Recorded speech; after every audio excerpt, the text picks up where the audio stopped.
on Prix.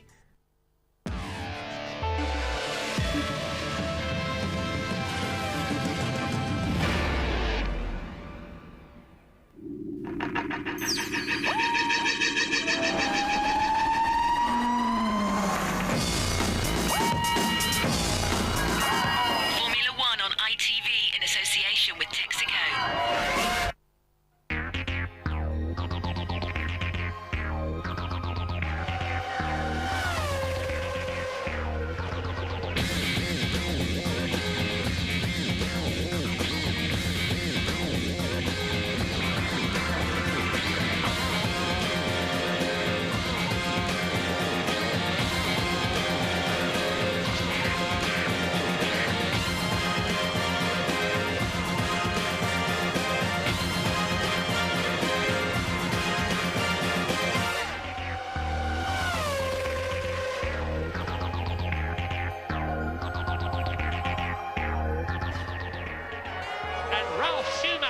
Wins the Canadian Grand Prix. A superb win. For once, Ralph steals the spotlight from big brother Michael, the 3 times world champion. And here at the Nürburgring in qualifying, it's Michael on pole, Ralph alongside him on the front row. Germany's gone F1 crazy.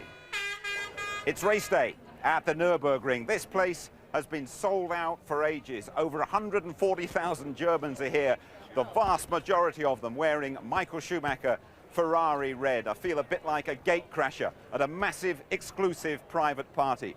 You search around for a bit of blue, Ralph Williams blue. It's devilishly difficult to find. The bottom line is these people don't care who wins today as long as his name's Schumacher. I think we could be very happy with what the two of us achieved today. Unfortunately, Michael had to be quicker again, but that's life. And my brother being second, so what better can happen to our home fans here? A massive attendance to see those Schumachers. The weather here notoriously unpredictable. It's a magnificent day though. Temperature 20 degrees. Just a reminder of the drivers' standings as we hit the halfway stage in F1 2001. The brilliant Michael Schumacher leading David Coulthard by 18 points. Ralf Schumacher's Montreal victory puts the heat on Rubens Barrichello, but the Brazilian quickest in morning warm-up. The German Heidfeld in that lively Sauber, much happier with his season than double world champion Mika Häkkinen. Hello there, welcome to our ITV studio. Great spot for us this. We overlook the Vidal chicane that Michael Schumacher actually helped to design. Tony Jardine with me as always. Hi, Tony. And Patrick Head, Technical Director at Williams. Patrick, welcome to our little home here. Ralf Schumacher, you've just given him a very, very expensive, extended new contract. You must feel you've got a future world champion on your hands. Yes, I don't want to talk about the numbers, but... I didn't ask you about the numbers. I'm sure they're quite big. But obviously, we're looking to try and get some good, strong results over the next 3 years and stabilising. We're obviously not after Montreal, well before Montreal had concluded that Ralph was our man. So very pleased to get that part of the whole package sorted out. Yeah. And he's with you till the end of 2004 at least. Now, Tony, if you look at the qualifying session, it looked at one stage as though Ralph might just get his first pole of his career. Looking very strong indeed. I mean, Patrick and his technical team have done a wonderful job on this car. To think about people like Gavin Fisher, who's done a great job, chief designer. But to say, out there, he did a 15.3 and then he did a 15.2. And Ralph has just been put on such a great job. I think towards the end of last year, I know Patrick said one of the things to him, he's got to focus on his job, throw away the toys. The guys moved to Salzburg, so much more serious this year. But he says, look, it's our time to be successful now. Michael's done it all, it's my turn now. Now, Juan Pablo Montoya, teammate to Ralph at Williams, first year in Formula One for the Colombian. He's had his problems in qualifying. What did you make of his performance yesterday? Extremely good. I mean, he's third on the grid, 1 or 2 tenths behind Ralph. But I think an awful lot of expectation has been put on his shoulders, and he has very high expectations for himself. But in any normal terms, I think he's in a good position on the grid. But Michael Schumacher, Tony, is on pole again, his 39th career pole. Only Senna on 65 has got more, and Schumacher the only man in the 114s. Well, absolutely spelled. I mean, this car is a fabulous car, but Ross Brawn was saying that they have 2 or 3 good basic setup, so the car is really good at all sorts of tracks. But what they did after Ralph put in that really strong time is they put on a bit more downforce, a bit on the front wing, and then Michael went out and it almost looked effortless. He was almost on rails, and there he came back. Big brother, hand on little brother's shoulder. I'm having pole, pal. Do you look a little bit at Michael Schumacher and at Ferrari, Patrick, and envy their reliability above all else?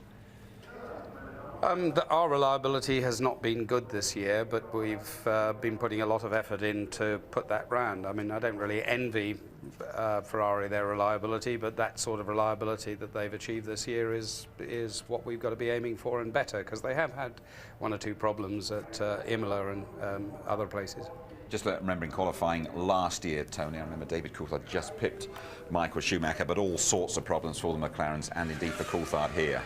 Well, it was interesting this morning, Ron Dennis at the press conference was talking about losing the rhythm, them taking their eye off the ball over the Newey situation. They believe it has had an effect. They believe they've been trying too hard. But what David has had is a lot of understeer and not getting the tyres to work properly. Well, on this his final shot, and a big understeer off wide, which of course causes problems, and they've ended up 5th and 6th, so they've underperformed in qualifying yet again. What are your feelings about David Coulthard, and he's an old driver of yours, of course, and his tilt for the world title? Well, I think he's still in a very good position. I mean, obviously McLaren have had some problems this year, and really quite un-McLaren-like. I mean, usually they're quite strong in the electronics area, and yet they've had quite a few problems with getting off the line and things like that. I think David is a much stronger driver than he was. He's always been good, but I think he's added a bit of mental toughness, and I see a bit more fluidity in some of his driving now than before. So I still think he's in there. With a shout. Good. Plenty for him to do today, though. Tony, just take us through the grid. Yeah, well, it's the brothers on the front row of the grid again for the second time after Brazil and Canada. But will Ralph do what he did to his brother in '97 here and take him off? Montoya, has Patrick spoken to him and said, you've got to bring it home today, son, be good. Barrichello will be worrying whether he's going to get taken off by the Colombian again, as he was in Canada. Coulthard and Hakkinen together on the third row. Both those cars underperforming, not getting the tyres working properly, whereas both the Jordans have done a good job. They're both happy with their handling. Then you've got the two young shavers in the Sauber team, both in the top 10. Very good job from them. Villeneuve changed the car, but not his luck. And then Irvine happier. He's a bit closer, he says, to the midfield pack. All French 7th row there of Alesi and Panis together. Fisichella happy with the car in 15th slot, but he said we're waiting for that more power in France. De La Rosa next to him. Then the two Brazilians together, Bernoldi and Berti. Verstappen re-signed his contract, but he spent a day on the sidelines with power steering problems. Button oversteer problems. Marquez happier. He's 0.06 of a second just behind Alonso. Good for him, and that's the back of the grid. You know, my first sector time, you know, I couldn't really get it together. You know, I was about a 10th of this morning. That is quite disappointing. And last run I got it, and then, you know, braked a bit too late for the hairpin and blew it off. But, you know, the time was there. Since this morning it was really good. We did a change for the last run, and it's a bit too much oversteer to drive. If you count everything that it went bad in qualifying, it was a good day because I'm still 4th ahead of the McLarens. But if you see that, you know, it could have been so much better, then you're disappointed. The trend has been that Ferrari has been better qualifiers and we've been better relatively in race conditions. The difficulty comes when you end up being behind another Ferrari and a couple of Williams. So you have to say we're in for a difficult weekend. Well, David Coulthard has never actually won the European Grand Prix, but he's got a pretty good record on the podium 4 times out of 5. He has plenty to do, though, to catch those Schumachers who seem to be relishing every second of their home Grand Prix.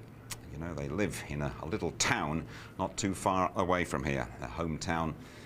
Well, what is it, a few miles away from where I'm talking to you at the Nürburgring. Louise Goodman reporting.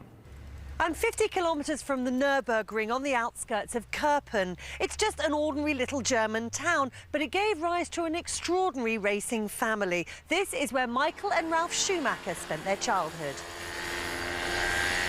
Just a stone's throw from the house where the brothers grew up is the Kirpen and Mannheim Kart Club, which was run by their parents, Elizabeth and Rolf. This, quite literally, was the brothers' backyard, so it's hardly surprising that they took to racing at such an early age. Michael was already an established kart star by the time Ralph took to the track, and he put his experience to good use, engineering his younger brother. Whilst the children were racing, Rolf and Elizabeth Schumacher worked 7 days a week to pay the bills. Michael wasn't just Ralph's mechanic, he was also his biggest supporter, but his brotherly advice sometimes fell on deaf ears. Er ist ein sehr eigensinniger Typ. Reagiert manchmal sehr überhitzt darauf. Lässt sich nicht immer was von mir sagen. Ist ein Problem bei ihm. Aber im Großen und Ganzen kommen wir ganz gut zurecht. 13 years later, the brothers are now sharing the same stage, and the stakes are much higher, but Ralph is still fiercely independent. I've always done pretty much my own thing. I've always driven my car, and I came to Formula One, and I think even for my circumstance I was always pretty successful, and that's why I always thought I'm pretty much my own person, and I've never compared myself with Michael, and so maybe that's the reason that it is no different for me today as well. Willy Weber has managed the brothers since the early days and has played a significant part in both Michael and Ralph's success. Well, at the beginning it was very difficult for him, because everywhere he comes he says, oh, this is the little brother of Michael. Ralf Schumacher is his own personality, he's his own driver. He wins races without helping by Michael. Now he's Ralf Schumacher. The Schumachers are the only brothers in the history of the sport to have both won Grand Prix, something their father never envisaged all those years ago. Wie die zwei dazu kommen, weiß ich nicht. Aber ich habe mir da schon meine Gedanken gemacht, aber ich habe noch nie Angst gehabt, dass das passiert. Wenn man auch den Unfall jetzt von der Formel 1 sehen, sollte man ja meinen, lieber, der kommt dann nicht mehr raus. Und ich denke auch nicht an die Formel. Karting was the ideal proving ground for the young Schumachers to learn their trade. Meinst du, wir können dann einen Zahn hochgehen oder was? 15.000. Ja, dann geben wir einen Zahn hoch. Nein. Komm, Helm weg hier, sonst verkratzt er nachher. Wir müssen aufpassen. All the in-fight situation, you learn the best way in karting. There's so close competition, wheel-to-wheel contact, and you do get a lot of knowledge in that kind of situation in terms of general behavior, how to drive a four-wheel vehicle, and get some experience in terms of that you have to work in terms of setup to achieve something. It's not only good get in and do the best, it's to prepare the best and then do the best. And these kind of things, they give you a very good school in karting. I think they was growing up on a kart circuit, you know, on a kart center. And after the school, there was nothing else to do driving kart. And if you begin such with 4 years, and Ralph, I think, with 3 years or same age, and you drive your whole day long kart, it comes in your blood. And even I think Michael Schumacher is born as a race driver. You know, God says this is a race driver. He's one of, for me, the completest race driver in the world. But some would say Ralph is fast catching up, and some of the credit for that success lies at Big Brother's door. Whenever Ralph has needed to lean on him, Michael has always been there, even for those tricky early interviews. Also sprachlos. Ja, weiß nichts. Ich könnte mir vorstellen, wenn man an der Spitze fährt oder so, dann ist das schon ein beruhigendes Gefühl, als wie wenn man einen im Nacken hinter sich hat, und ich glaube, es ist angenehmer dann. They're breathing down each other's necks today, side by side on the grid, just a stone's throw from where it all began. There we are then, Patrick. Fair to say that Ralph might have had 1 or 2 sausages in his early life, isn't he? He's changed a bit, isn't he? Yes, he has, but I now know that I can have a slightly different response when he teases me about being a bit on the bulky side. Yes, you might want a copy of that video before. It would be interesting to take it with me. We'll sort that out. We'll sort that out for you. What about the influence of his big brother? I mean, how much has he had to live in the shadow of Michael, do you feel? We haven't really seen it a lot. He doesn't spend a lot of time talking about Michael or what Michael would do, but I certainly think in a productive way, it's one of the targets of his career is to be better than Michael or faster than Michael, but I was thinking the other day whether there was any similarity between the two and the two Williams sisters in tennis. Not physically, but, but it is an interesting one because they're obviously going to come up against each other in lots of matches. And I would say over the next 2 or 3 years, we're going to see a lot of the two Schumacher brothers competing with each other. How significant in his development, Patrick, was the win last time out in Montreal for Ralph? It was a good win, and obviously in a good way, racing without Michael having a problem as he had at Imola. But it doesn't mean that suddenly he's better than Michael because he won that race. But the win was very good for him, and I'm sure you know, is part of his progress. Sure. There are high hopes for your other driver, Juan Pablo Montoya. Has he been a bit erratic? Have you been surprised by some of the things he's done? Well, they haven't been ideal, have they, looking at the television there? It's the first time I've seen that, but I think a lot of expectation was put on him. He puts a lot of expectation on himself. I think he has all the talent. People can see him on the circuit, that it looks as if the car's going to get away from him at any moment, but somehow he seems to be able to manage it. I think it just needs a bit of little bit of calming, and if we can get a result or two under his belt, I think he'll progress well from there. He had that well-publicised spat with Jacques Villeneuve. Have you told him to calm down a bit, as Tony suggested there, and concentrate on the racing? I haven't talked to him about that. I think Frank had a word, and I mean, certainly it's not a good thing for drivers to be... basically, the drivers have got to concentrate on what they're doing, so hopefully that's behind him now. Right, leave it there for a moment, Patrick, because I want to hear from a man who had a great season with Williams last time round, but is now even struggling to score a point. And Jenson Button will be starting down the back once again in the Benetton. Ted Kravitz reporting. This is the crunch point of the season for Benetton and for Button. Throughout the difficult times this year, the team have promised that they would start to turn the corner in time for the French Grand Prix in 7 days' time. But if Benetton don't start to deliver improvements in the next couple of races, they can pretty much write off the rest of the season. It's a lot of everything, I think.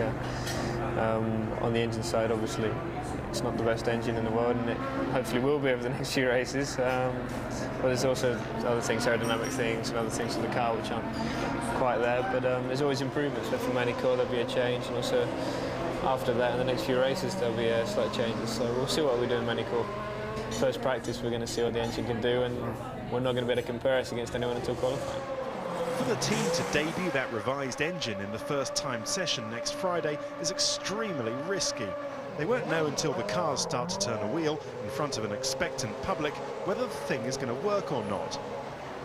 The situation has visibly sapped Jenson's energy and spirit. Do you remember the young star who wowed F1 at Williams last year? Well, compare that to 12 months on. Yeah, I don't really like being at the back of the field, though. It's not much fun. Now everyone knows that the problem is the car and not Jenson, as his gritty drive to 7th at Monaco showed. But what's more alarming is the gap between Button and his teammate Giancarlo Fisichella. There is a big difference between us at the moment in time, which isn't fantastic for me, but I think it's more down to the car than anything else. I just can't find what I want, what I like on the car, and you know, I don't know what's happening there. It's really, really difficult to know what the problem is. Towards the end of last year, Button was proving just as quick as his Williams rival Ralf Schumacher. So what goes through his mind when Ralf now comes through to lap him on his way to race wins? Well, I haven't got long to think really, because there's only normally one corner or two corners, so don't get much time to think about much. But I don't think like, wow, I was there last year, I wish I was this year, anything like that. I mean, they're doing well, but obviously I'm not there, and I was never going to be there. So hopefully we've just got to do the best we can this year, and then next year we can hopefully be somewhere near them. It's hard to find many positives about Jenson's current situation, but that's just what he has to try and do. It's been 9 races since his last points finish. Let's hope it's not 9 more till the next. Yeah, I've had a lot of pain this year, and I'm still going at the moment, but hopefully we can get over that soon, because I'm getting bored of it now. Lots of pain, Patrick. Not much fun. His demeanour is so different this year to what it was 12 months ago. What do you make of his current situation? Well, I think the demeanour's inevitable. I mean, he's a professional racing driver. That makes up the greatest part of his life, and it's not going very well for him at the moment, obviously. But we saw enough of Jensen last year to have absolutely no doubt that there's a great talent there, and there's obviously a problem at the moment in that he can't match Fisichella's times, and he's got to work that out, and I'm sure he will work it out, and when he does, I think he'll be stronger for it. Sure, you've got him on that contract that sees him come back to you after a couple of years, and people have added 2 and 2 together and said, well, you've got Montoya, you've sort of got a lot of faith in, you've signed Ralph to 2004. Is there going to be a place for Jensen with Williams? Well, we've got an option on Jensen for 2003 onwards, and obviously at a future date, probably sometime in the middle of next year, we've got to decide whether to exercise that option or not. But I'm sure by that time these problems that Jensen's having will be well behind him. What do you make of that, Tony, that interview? Well, I just see the guy is struggling, but as you know, Frank Williams has said, as well as Patrick, he's on a big learning cycle. We have no doubt at Williams whatsoever that he is a supreme talent. He's born to drive a Grand Prix car. Okay, Patrick, just over half an hour to go to the start. I know you've got to get back. We appreciate your presence here. You're getting on your bike to go to Manicourt next weekend. Well, this is supposed to be a secret. Well, no one's going to follow you, don't worry. You're going to go bike down and tell us about it. The wife knows now. Yeah. I know, it's bad. It's really just some bulky old boys on there. Actually, that's being that's being unfair to one of them, actually, who would be most upset about that. But it's some friends of mine, good friends of mine, and myself, and we've done it for the last few years, and the route we take down through France offers us a few good watering holes on the way down, and it's just a nice relaxation. Have a very good ride down there, won't you? And nobody will know. There's no one really watching this. Don't worry about it. And just a final thought about the race this afternoon. What are your expectations? What are your hopes?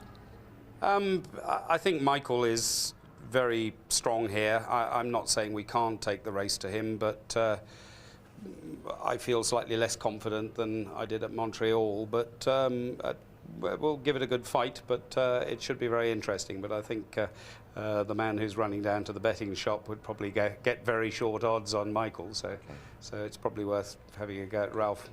Thanks, Patrick. Good. Thanks very much indeed for joining us. Don't forget to buy some pies for him on the way down for Ralph. OK, we're going to hop aboard, actually, one of Patrick's Williams cars now for a flying lap of the Nürburgring, close on 3 miles round, some tricky curbs to ride. We've seen pile-ups at the first couple of corners. Martin Brundle's your guide, and Juan Pablo Montoya is at the wheel.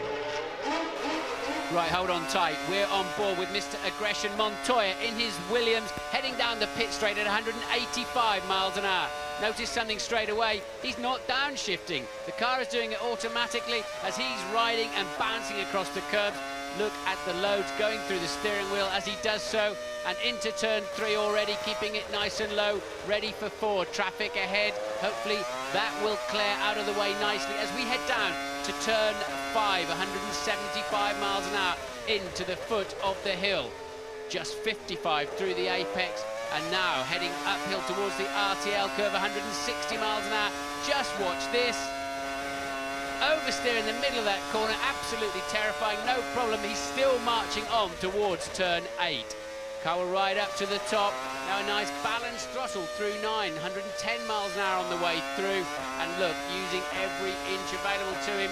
Once again, not having to shift the gears at all. Where will he brake for the Vidal chicane? 75 metres from 180 miles an hour, clumping across those curbs. Nice traction on the exit. Only one corner to go then for us and Montoya. Neat and tidy early on the power, correcting slightly on the way out. You're P3 on the grid. Yep, that's the lap that's put the Colombian behind the Schumachers at the start of the European Grand Prix. If you're watching our coverage of the Austrian Grand Prix, you'd have seen Ross Kemp sampling life as a Jordan mechanic. He's going to try and do the job for real at the British Grand Prix. Well, changing a wheel is his task this weekend. My hand's on E before you. Is it coming? Let's hold it across the top. Watch your fingers in there. Okay. Sorry.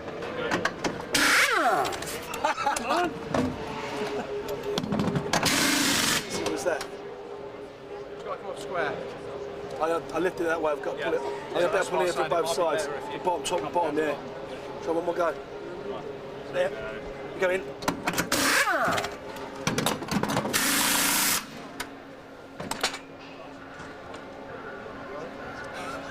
You think that looks easy? I'm going to be able to do that. And then just as you come back, just flick that with the top of your wrist. And that's. Yeah. Kneel down like that. It's quite easy. And that way now, back that way. Yeah. Put it on. And then put my hand across there and pull it back out. Yeah. That is too violent, isn't it? You alright? Hang on. Take me flies up. 1, 2, 3. Go. Down on. That's it. That way. That. Now I'll break the wheel, boys. Where's the gun? There's your spare gun. No, come on. This ain't going to happen. Push it square on. It ain't going to happen. I'll bust. Push it straight. Push Like it. that? Oh, right. That's it, so go. Take it away.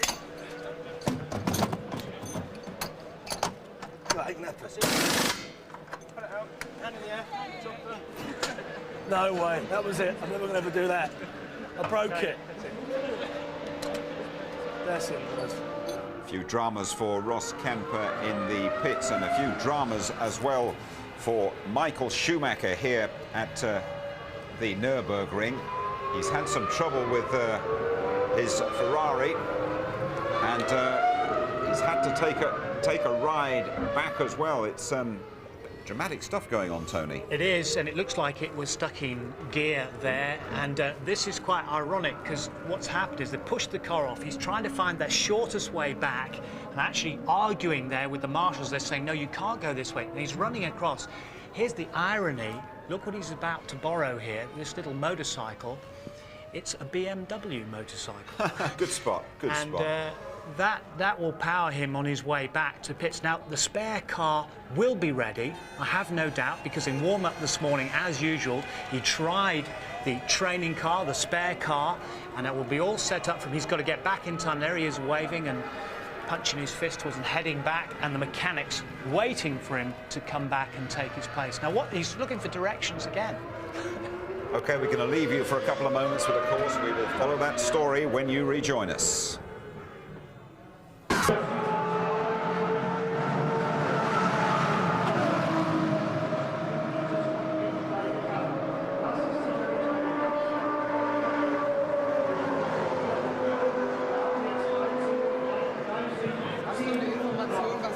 Ich weiß nur.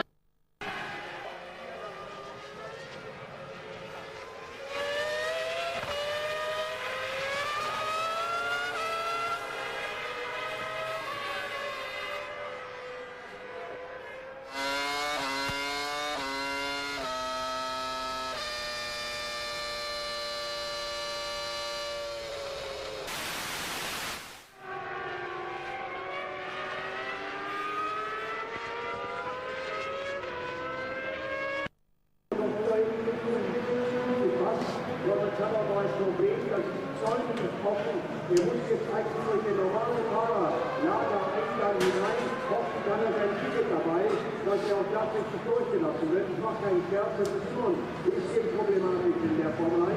Also, jetzt 26 Spielgeleitete letzten Schumacher, jetzt Roland allmählich angekommen in der Ferrari. Was für eine Aufregung. Nicht eigentlich nicht ausgefahren, ist aber auch wieder so in der Box. Bei der Zeit als Ferrari macht sich an die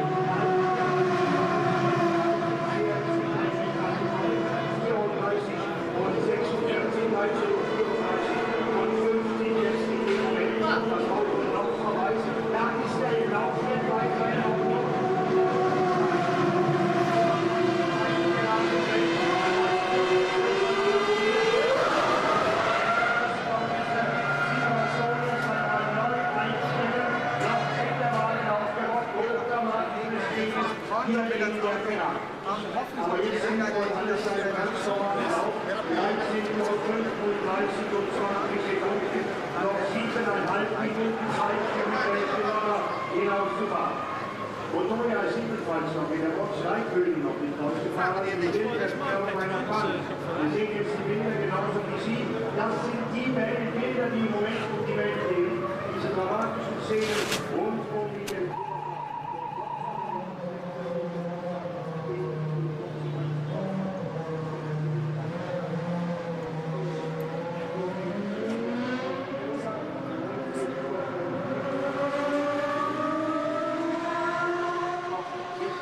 Claudio Barrow just seen Michael stop out in circuit. Do you know what the problem was? I don't know what happened, but they used the T car. Now he's in the race car. Maybe he like to test something, but the car stopped. But we don't know why. Thanks.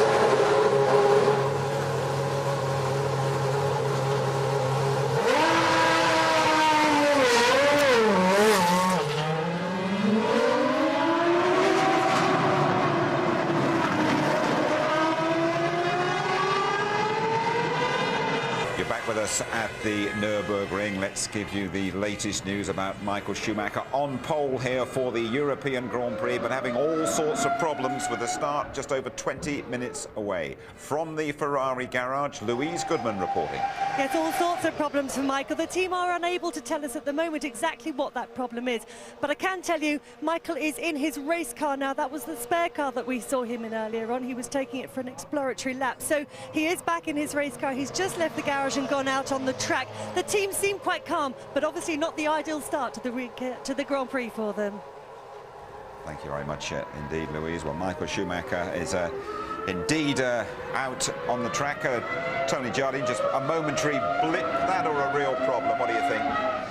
Well, it looked like quite a problem there, because if he was taking out the spare car, it means he's undecided as to which one to use. And if he gets time, he likes to try and use both of them. But he still has his race car. His 3 wins make him the European Grand Prix's most successful driver. He's actually the only man to win this race from pole as well. But what a contrast this year in the fortunes of his old rival Mika Häkkinen. He's actually 50 points behind the German, and the young Finn Kimi Räikkönen is all set to take over that flying Finn banner. Now just check this out, will you? After 8 rounds, Häkkinen's points total. In 1998 he had scored 50 points. It was 40 in 99 and 32 last year. He spoke to race commentator James Allen after another low-key qualifying session. We have definitely slight problems with the car and not able to get the power down in the low-speed corners without losing a rear end, so there's a lot of work to do to be able to fix that. It's amazing to think that Mika Häkkinen, the king of the qualifying lap, has not had pole position for 14 races now. McLaren once had the edge over its rivals on Saturday afternoons, but this season, despite a couple of poles for David Coulthard, it's been disappointing for the team, and especially Häkkinen. But it's not just qualifying where the Finn has struggled, it's been in the race as well. If you compare to my and Ralph's time in Canada, there was 1 second difference. So we had to understand it's not only the qualifying. Definitely I was struggling today. David was also. We made a more or less identical lap time, finished 5th and 6th, which is not nice. And also in Canada, you know, the positions to start the race was not fantastic. With just 8 points from 8 races, it's been a disastrous start to the season for the former champion. Even last year, which started slowly, he was on 32 points by this stage. On top of that, there have been some major disappointments, like the win which eluded him on the last lap in Spain.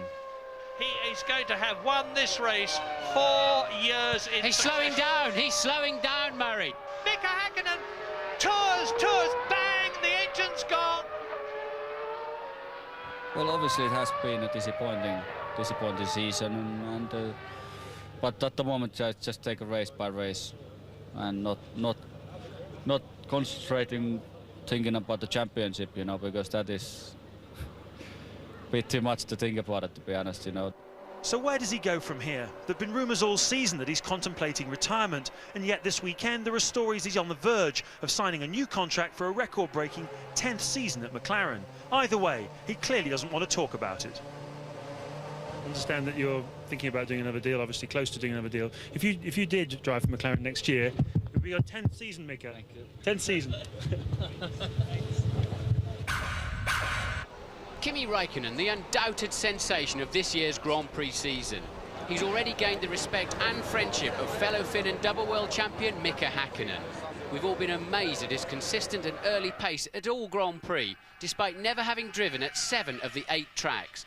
enjoy this glimpse of his commitment and aggression earlier this weekend. We asked him and his support team about the season so far. It has been a very good start of the season for me and for the team. I think so. The team also didn't expect that they will be fourth. I was just waiting for maybe a couple points this year and I would be happy, but I don't mind. It has been very good for me, and of course I'm always thinking, I think so every driver thinks that one day they want to get in top teams, but I think so it's too early yet, and we need to finish this season and try to do as good job as we can, and then we can look. The hottest property in Formula One right now, and you know, basically, obviously, he's here for a few years, and I think it's a great place for him to be.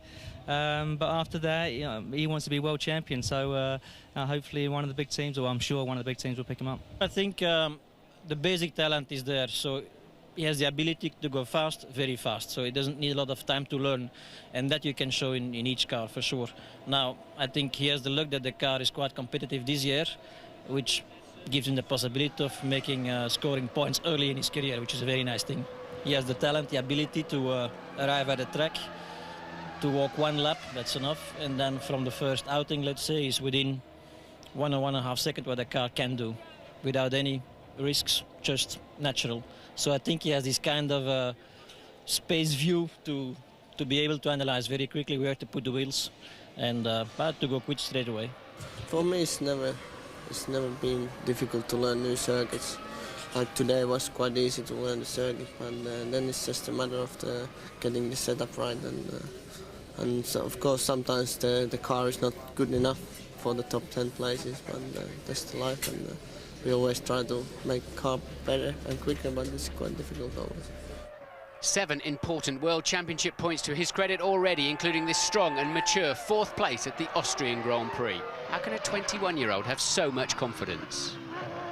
Maybe with the end of the race I was looking that I will finish 4th, and was a bit not so good consideration, but then the second time in Canada was much easier because you know already how to do it the last 20 laps, and it was a very nice feeling. The world is at Kimi's feet for sure, and he's obviously it's up to us to make sure that the next move after being at Sauber is the right move for him. For sure, he has all the ability to be a world champion, and obviously when people like Michael and Mika retire, that he's just 21 years of age and he's got many, many years in Formula One, and I'm sure he will be a world champion.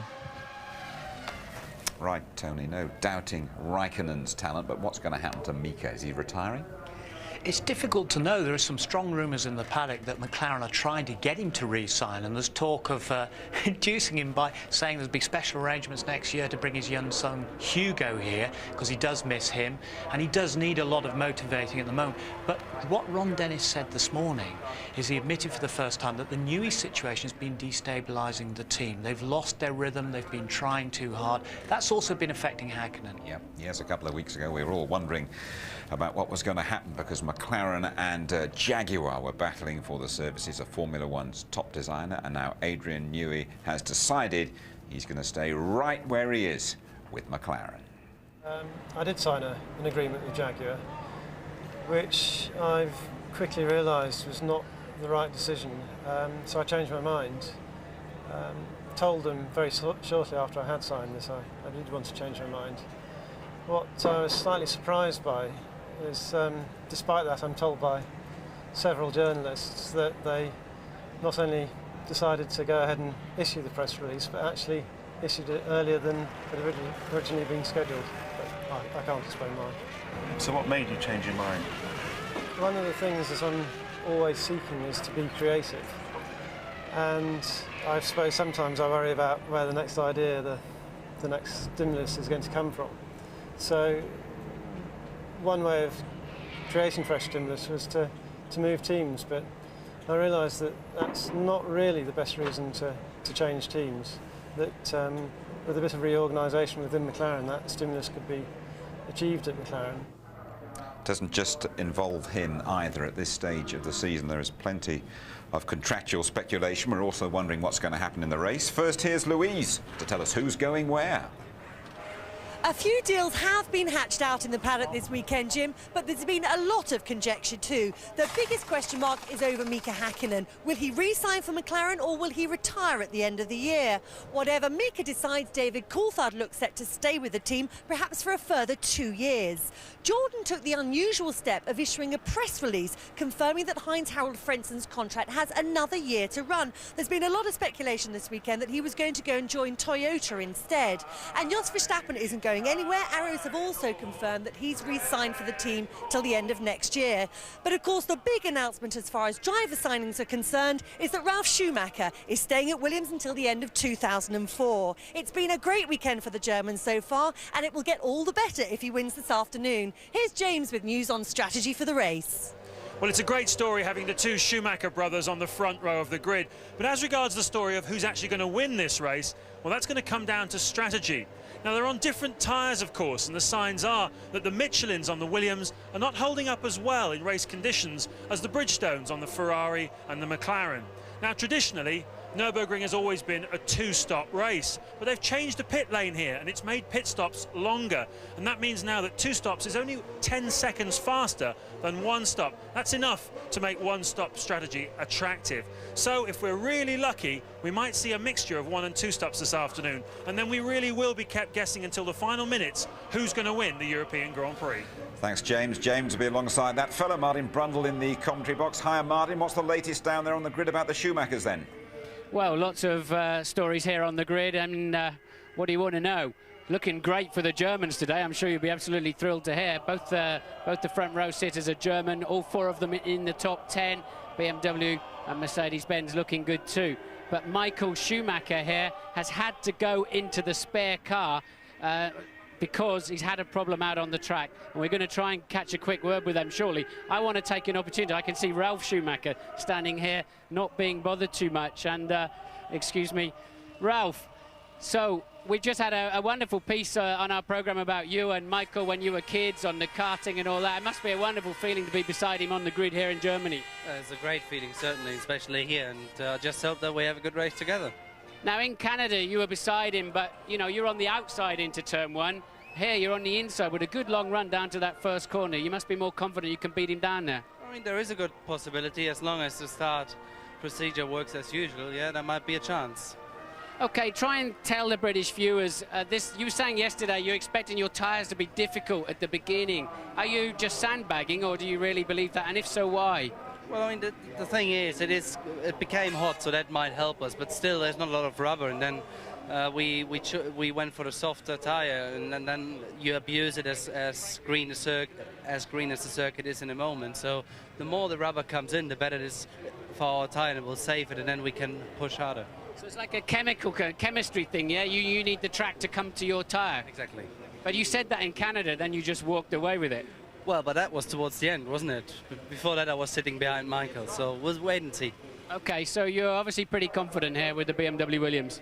Well, it's all the reasons for it, isn't it? I mean, whatever we do today, I hope that we score points and be on the podium. I mean, everything is good for that, and we might be able to beat Michael. We'll see. Well, now, Michael had to jump in. His car's already broken down on the track. Does that give you a psychological push, an advantage? No, not really. I mean, it was his T car, so he's back into his race car now, so I think they're well prepared. Thanks for talking to us. Let's see if we can find somebody over here at Ferrari and just get a quick piece on. Ross, what's going on? A few dramas for you here on pole position. We had a problem with the spare car this morning, first thing, a little problem, so we thought we'd fixed it, and he just did an installation in the T car, so it'd be ready for the race. We'll see whatever we did. Didn't fix it, but it was his T car. He's out in the race car, and we've got the T car back now. We'll have a look and see what went wrong. Now, are you exposed? Let's say there's a first corner incident. Are you exposed now? You don't have a spare car for Michael. Depends what it takes to fix it. All right, so you're feverishly working away. It's potentially fixable, yeah? I don't know. We've got to look at what went wrong, but it was a complete cut, so it sounds like a plug's come undone or something similar to that. Now, how much does this put you off your stroke? Do you think it affects somebody like Michael or you guys on the pit wall? No. I mean, Michael just said, I hope we got the drama over for the day now, so we can carry on. So, no, it happens. Now, today, you've got to try and fight off the Williams whilst keeping a championship lookout for Coulthard and Häkkinen. What are you expecting to happen? Well, it is difficult because obviously Williams are on Michelin's with a different characteristic. Probably a bit slower initially, but they seem to get good as the race goes on. And McLaren are on the same tyres as us, so you try and defend against two scenarios. So it's not easy. But I think as long as we make a decent start, then we should be okay. Okay, yeah, thanks very much for that, Ross. Well, incredible activity, and that's just the first 2 cars on the grid. Back to you, Jim. Well done, Martin. Excellent information from down there on the grid, and the scene is now set for the European Grand Prix. Germany expecting a Schumacher triumph here. Michael's red Ferrari fan club, 140,000 plus packed into the circuit, but we have seen all those pre-race problems. We've spoken to Ralph, very relaxed indeed, and starting alongside Big Brother on the front row. You can expect a 180 mile an hour dash to the first corner, and David Coulthard really needs a clean getaway this afternoon. We're about to discover the identity of the 2001 Eurostar. Because there's two completely different scenarios. Their tyre behaves quite differently to the Bridgestone, so their tyre tends to be a little bit slower initially, but then pick up pace as the race goes on. So we've got a race against Williams and McLaren. So it's not so easy, but more of a challenge. Thanks, Ross.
You're with ITV Sports F1 team on a beautiful day at the Nürburgring for the European Grand Prix, race 9 of the season. I should tell you, Murray Walker's taking a little breather from the next couple of races as part of his retirement year. So we join Martin Brundle and say a very good afternoon to James Allen. Thank you very much indeed, Jim. Great job there. And hello, everyone in the UK and around the world. Well, even before Michael Schumacher broke down on the parade lap there, this really had the feeling of a special event about it. 150,000 people jammed into this world-famous racetrack in the forest of northern Germany on a hot, sunny June afternoon. Germany is quite literally feasting itself on this new twist in the Formula One story. The two brothers from Kerpen, just 50 miles away from here, who are beating the rest of the world. When asked why yesterday, Michael Schumacher put it down to two words: talent and discipline. That's what he thinks separates him and his brother from the rest. I can tell you that sales of Ralf Schumacher caps are now up 70% on what they were 12 months ago. And not wishing to show any bias whatsoever, their father, Rolf Schumacher, has had a special cap made, half red and half blue, supporting both of his boys.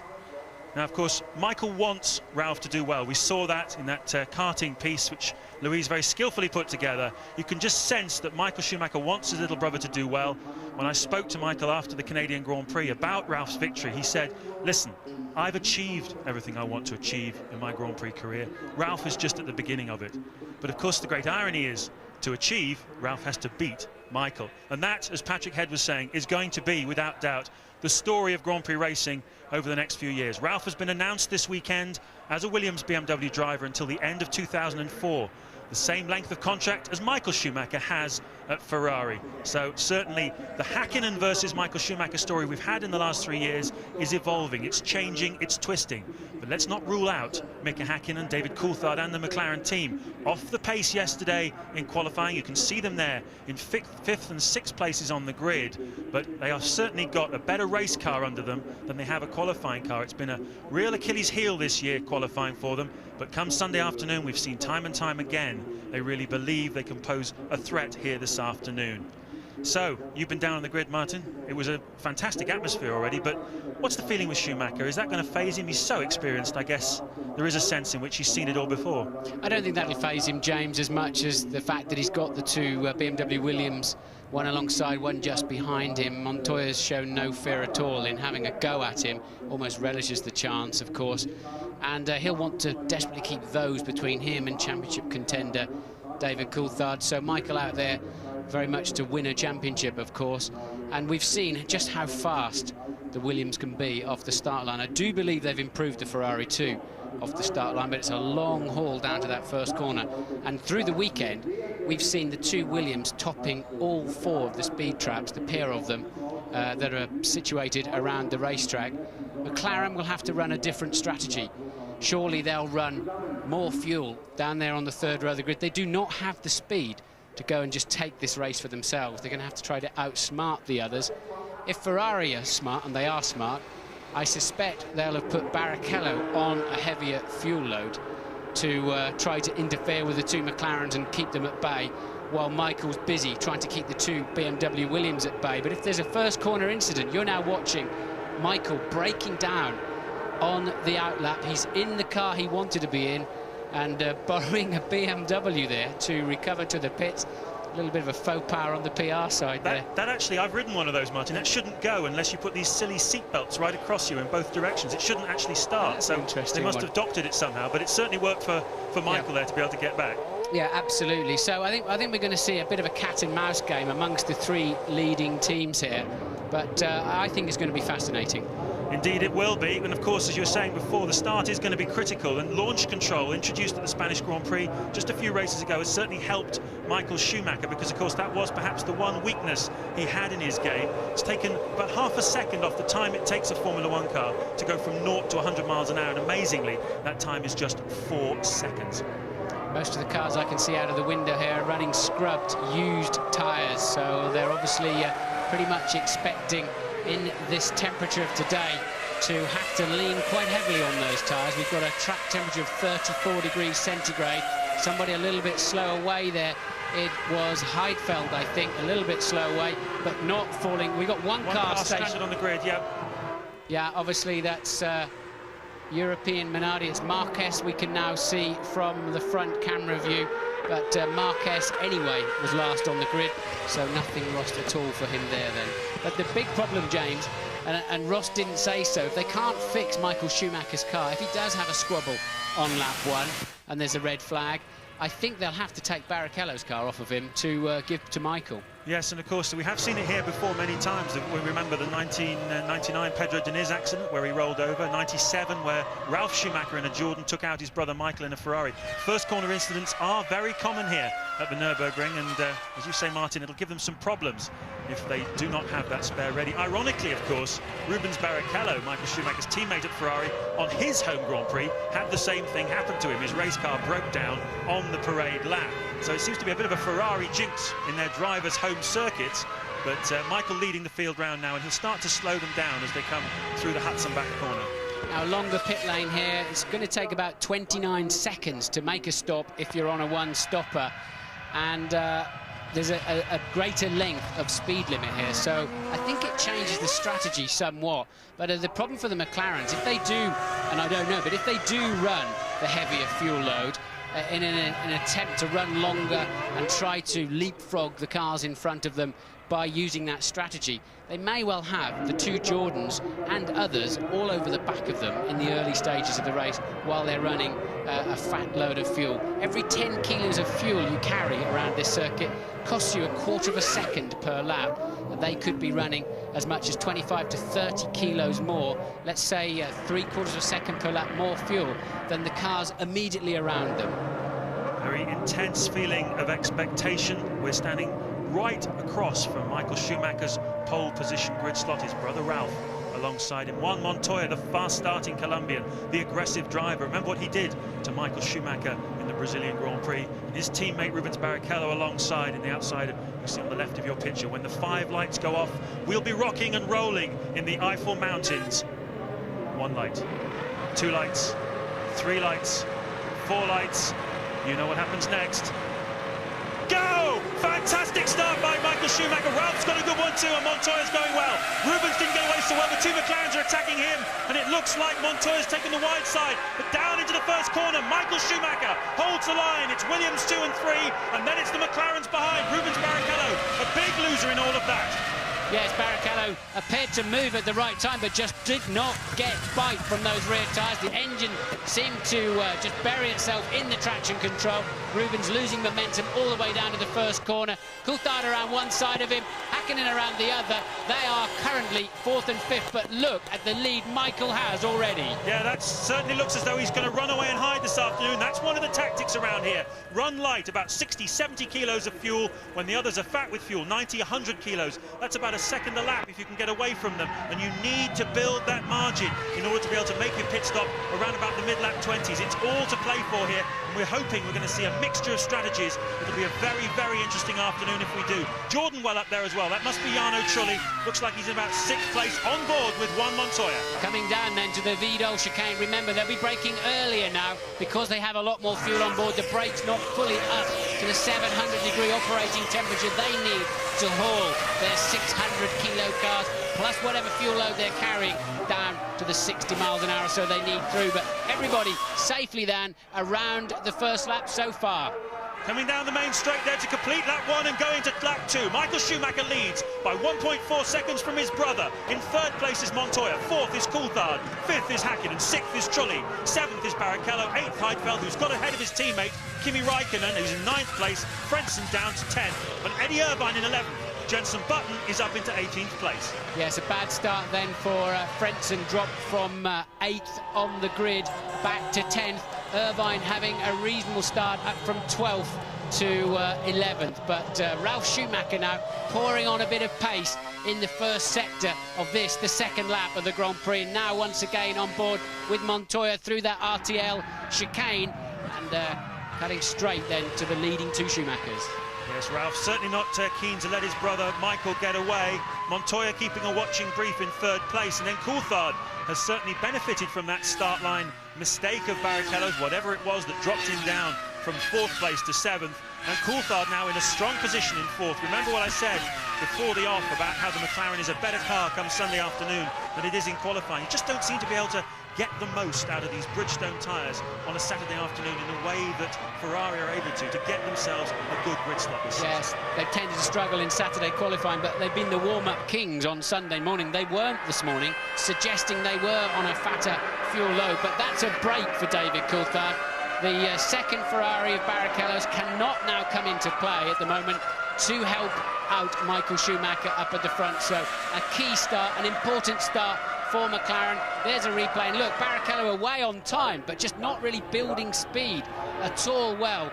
Michael having to defend his line a little bit at the front, squeezed his brother quite hard to the right, and that's how he got such an advantage down there. And all the time, Barrichello, as soon as you're on your back foot, you're out of sync with the rest of the pack, you're hurting, and Barrichello really suffering all the way through those first two bends. Now remember what Patrick Head was saying before the start of the race about how these Michelin tyres on the Williams do tend not to have the pace in them in the early stages. They like hot conditions. We've certainly got those today. They also like lots of rubber on the track, and we're building that up throughout this race. So you can imagine the Williamses are going to come on stronger and stronger as the race goes on. But my information from my contacts inside Michelin was that Williams were looking at having to start this race on tyres which have been scrubbed, had done at least 10 or 15 laps, because that's the edge of the time at which they underperform, and then they start to come good again, and then they're very consistent from then on. So if that's the case, these tyres have certainly done a few laps, and we can expect them to look pretty much like slicks at the end of the stint.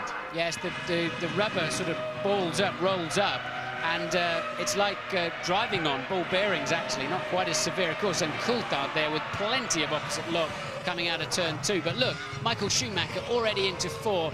James, surely he's on a lower fuel load. Michael really attacking the racetrack. He knows, we all know, from Canada and other Grand Prix, of course, just how much fuel they can get in that Williams and how far they can go. Yes, it's a big subject of debate this season, of course, the size of the fuel tanks. Ferrari have opted for one that's about 150 litres, which is considerably bigger than the one on your car you have at home, no doubt, but big enough for a Formula 1 car. But McLaren and Williams, slightly bigger one. If we look again at the onboard of Montoya at the start. So watch then Michael Schumacher in front, look, really squeezing Ralph. Ralph had to get out of the throttle. Michael, we've seen him pull some very dramatic and aggressive start line moves. That one, I think, was fair and reasonable, but a little bit unfriendly, but it made it pay off for him. Yes, and you can see the Minardi there going across the sand, collecting a little bit of beach memorabilia. A little bit of work going on Rubens Barrichello's front wing. Hope nothing too serious. As Michael Schumacher crosses the start-finish line, and he's really piling on the pressure now, trying to make a break away from his brother. His last lap was a 1:19.613, just 0.2 of a second faster than Ralf Schumacher, and that's not consistent with carrying a considerable amount more fuel. So it's all evolving nicely here. Michael Schumacher leading from his brother Ralf, with Montoya still third, Coulthard fourth, Hakkinen fifth, Jarno Trulli going very strongly in 6th place. You're looking there at his teammate, Heinz-Harald Frentzen. Rubens Barrichello down to 7th now. He's been passed by Trulli. Heidfeld is 8th, Raikkonen 9th, and Frentzen is still in 10th place. You're looking at him here, a man who had to go to hospital in Cologne on Thursday afternoon because Professor Sid Watkins, the Formula 1 doctor, was not happy about Frentzen's recuperation from a very big knock he had in Monaco and another one in Montreal. He's been having dizziness, headaches, and the prof wanted to make absolutely sure there was nothing whatsoever between his ears, so he sent him to Cologne for a CAT scan and then gave him the all-clear to race. Yeah, when we picked him up in view, as you started talking about him there, James, he was tippy-toeing right around the outside of turn 3, and he'll be in the wall again if he can't keep the car where he needs it. The Jordan then not looking probably as strong at the early stage of this Grand Prix as I expected, so maybe they too have decided on just a one-stopper this afternoon, maybe because of this extended pit lane. It's moved it, hasn't it, James? It's really nip and tuck whether you should 2 or 1. It's really not clear at this racetrack. Yeah, we should probably spell out exactly what we're talking about here. The Nürburgring has traditionally been a race at which you make 2 pit stops. It's the fastest way around here. What you're trying to do here is carry enough, the fuel it takes to get this car around the race distance, which is just under 200 miles. What's the most efficient and the fastest way of doing that? About 165 kilos of fuel you need to basically lug around, if you like. Well, up until now it's been thought that 2 stops was the best way to go, carry about 60 or 70 kilos in each of the 3 stints. But now with the longer pit lane, perhaps it's hoven into view that you could actually make it just a one-stop race, because it's about 5 or 6 seconds slower now to make a pit stop than it was 12 months ago. And that's the thinking that's going on before the race. It goes on here at the racetrack with the engineers, and also the engineers back at the factories in Italy and in Great Britain. They're also thinking about it as well, and all inputting the information. They go out with a certain fuel load in mind at the start of the race, and then the thing evolves and they change it perhaps as it goes along. At the moment, it's difficult to say exactly what's happening, but it does look as though Michael Schumacher has a little bit less fuel than his brother Ralph, which will mean he'll stop slightly earlier. And looking at the race so far, the teams will be doing the same as I'm doing and trying to learn something from the relative paces. For example, Schumacher doing a 1 minute 19.6 up front. Clearly, obviously, in clean air. But so is Barrichello, 7th place man in the other Ferrari in clear air, doing 1 minute 21.7, over 2 seconds a lap slower, which suggests that Barrichello did have a lot of fuel on board, and Michael Schumacher has not. So 6 laps gone, 61 to go. Michael Schumacher leads from Ralf Schumacher. Montoya 3rd, Coulthard 4th, Häkkinen 5th, and Jarno Trulli in 6th place.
Lap 8 of the European Grand Prix at the Nürburgring. A little bit of cloud cover now appearing to mask the sunny skies, but it's very much sunny skies for the Schumacher family. Michael is leading Ralph by 3.1 seconds, with Juan Montoya in the Williams 3rd, and then Coulthard is 4th, and Häkkinen 5th for McLaren. Jarno Trulli in 6th place as we look at Häkkinen's wife, Erja, who has brought their young son, Hugo, with them.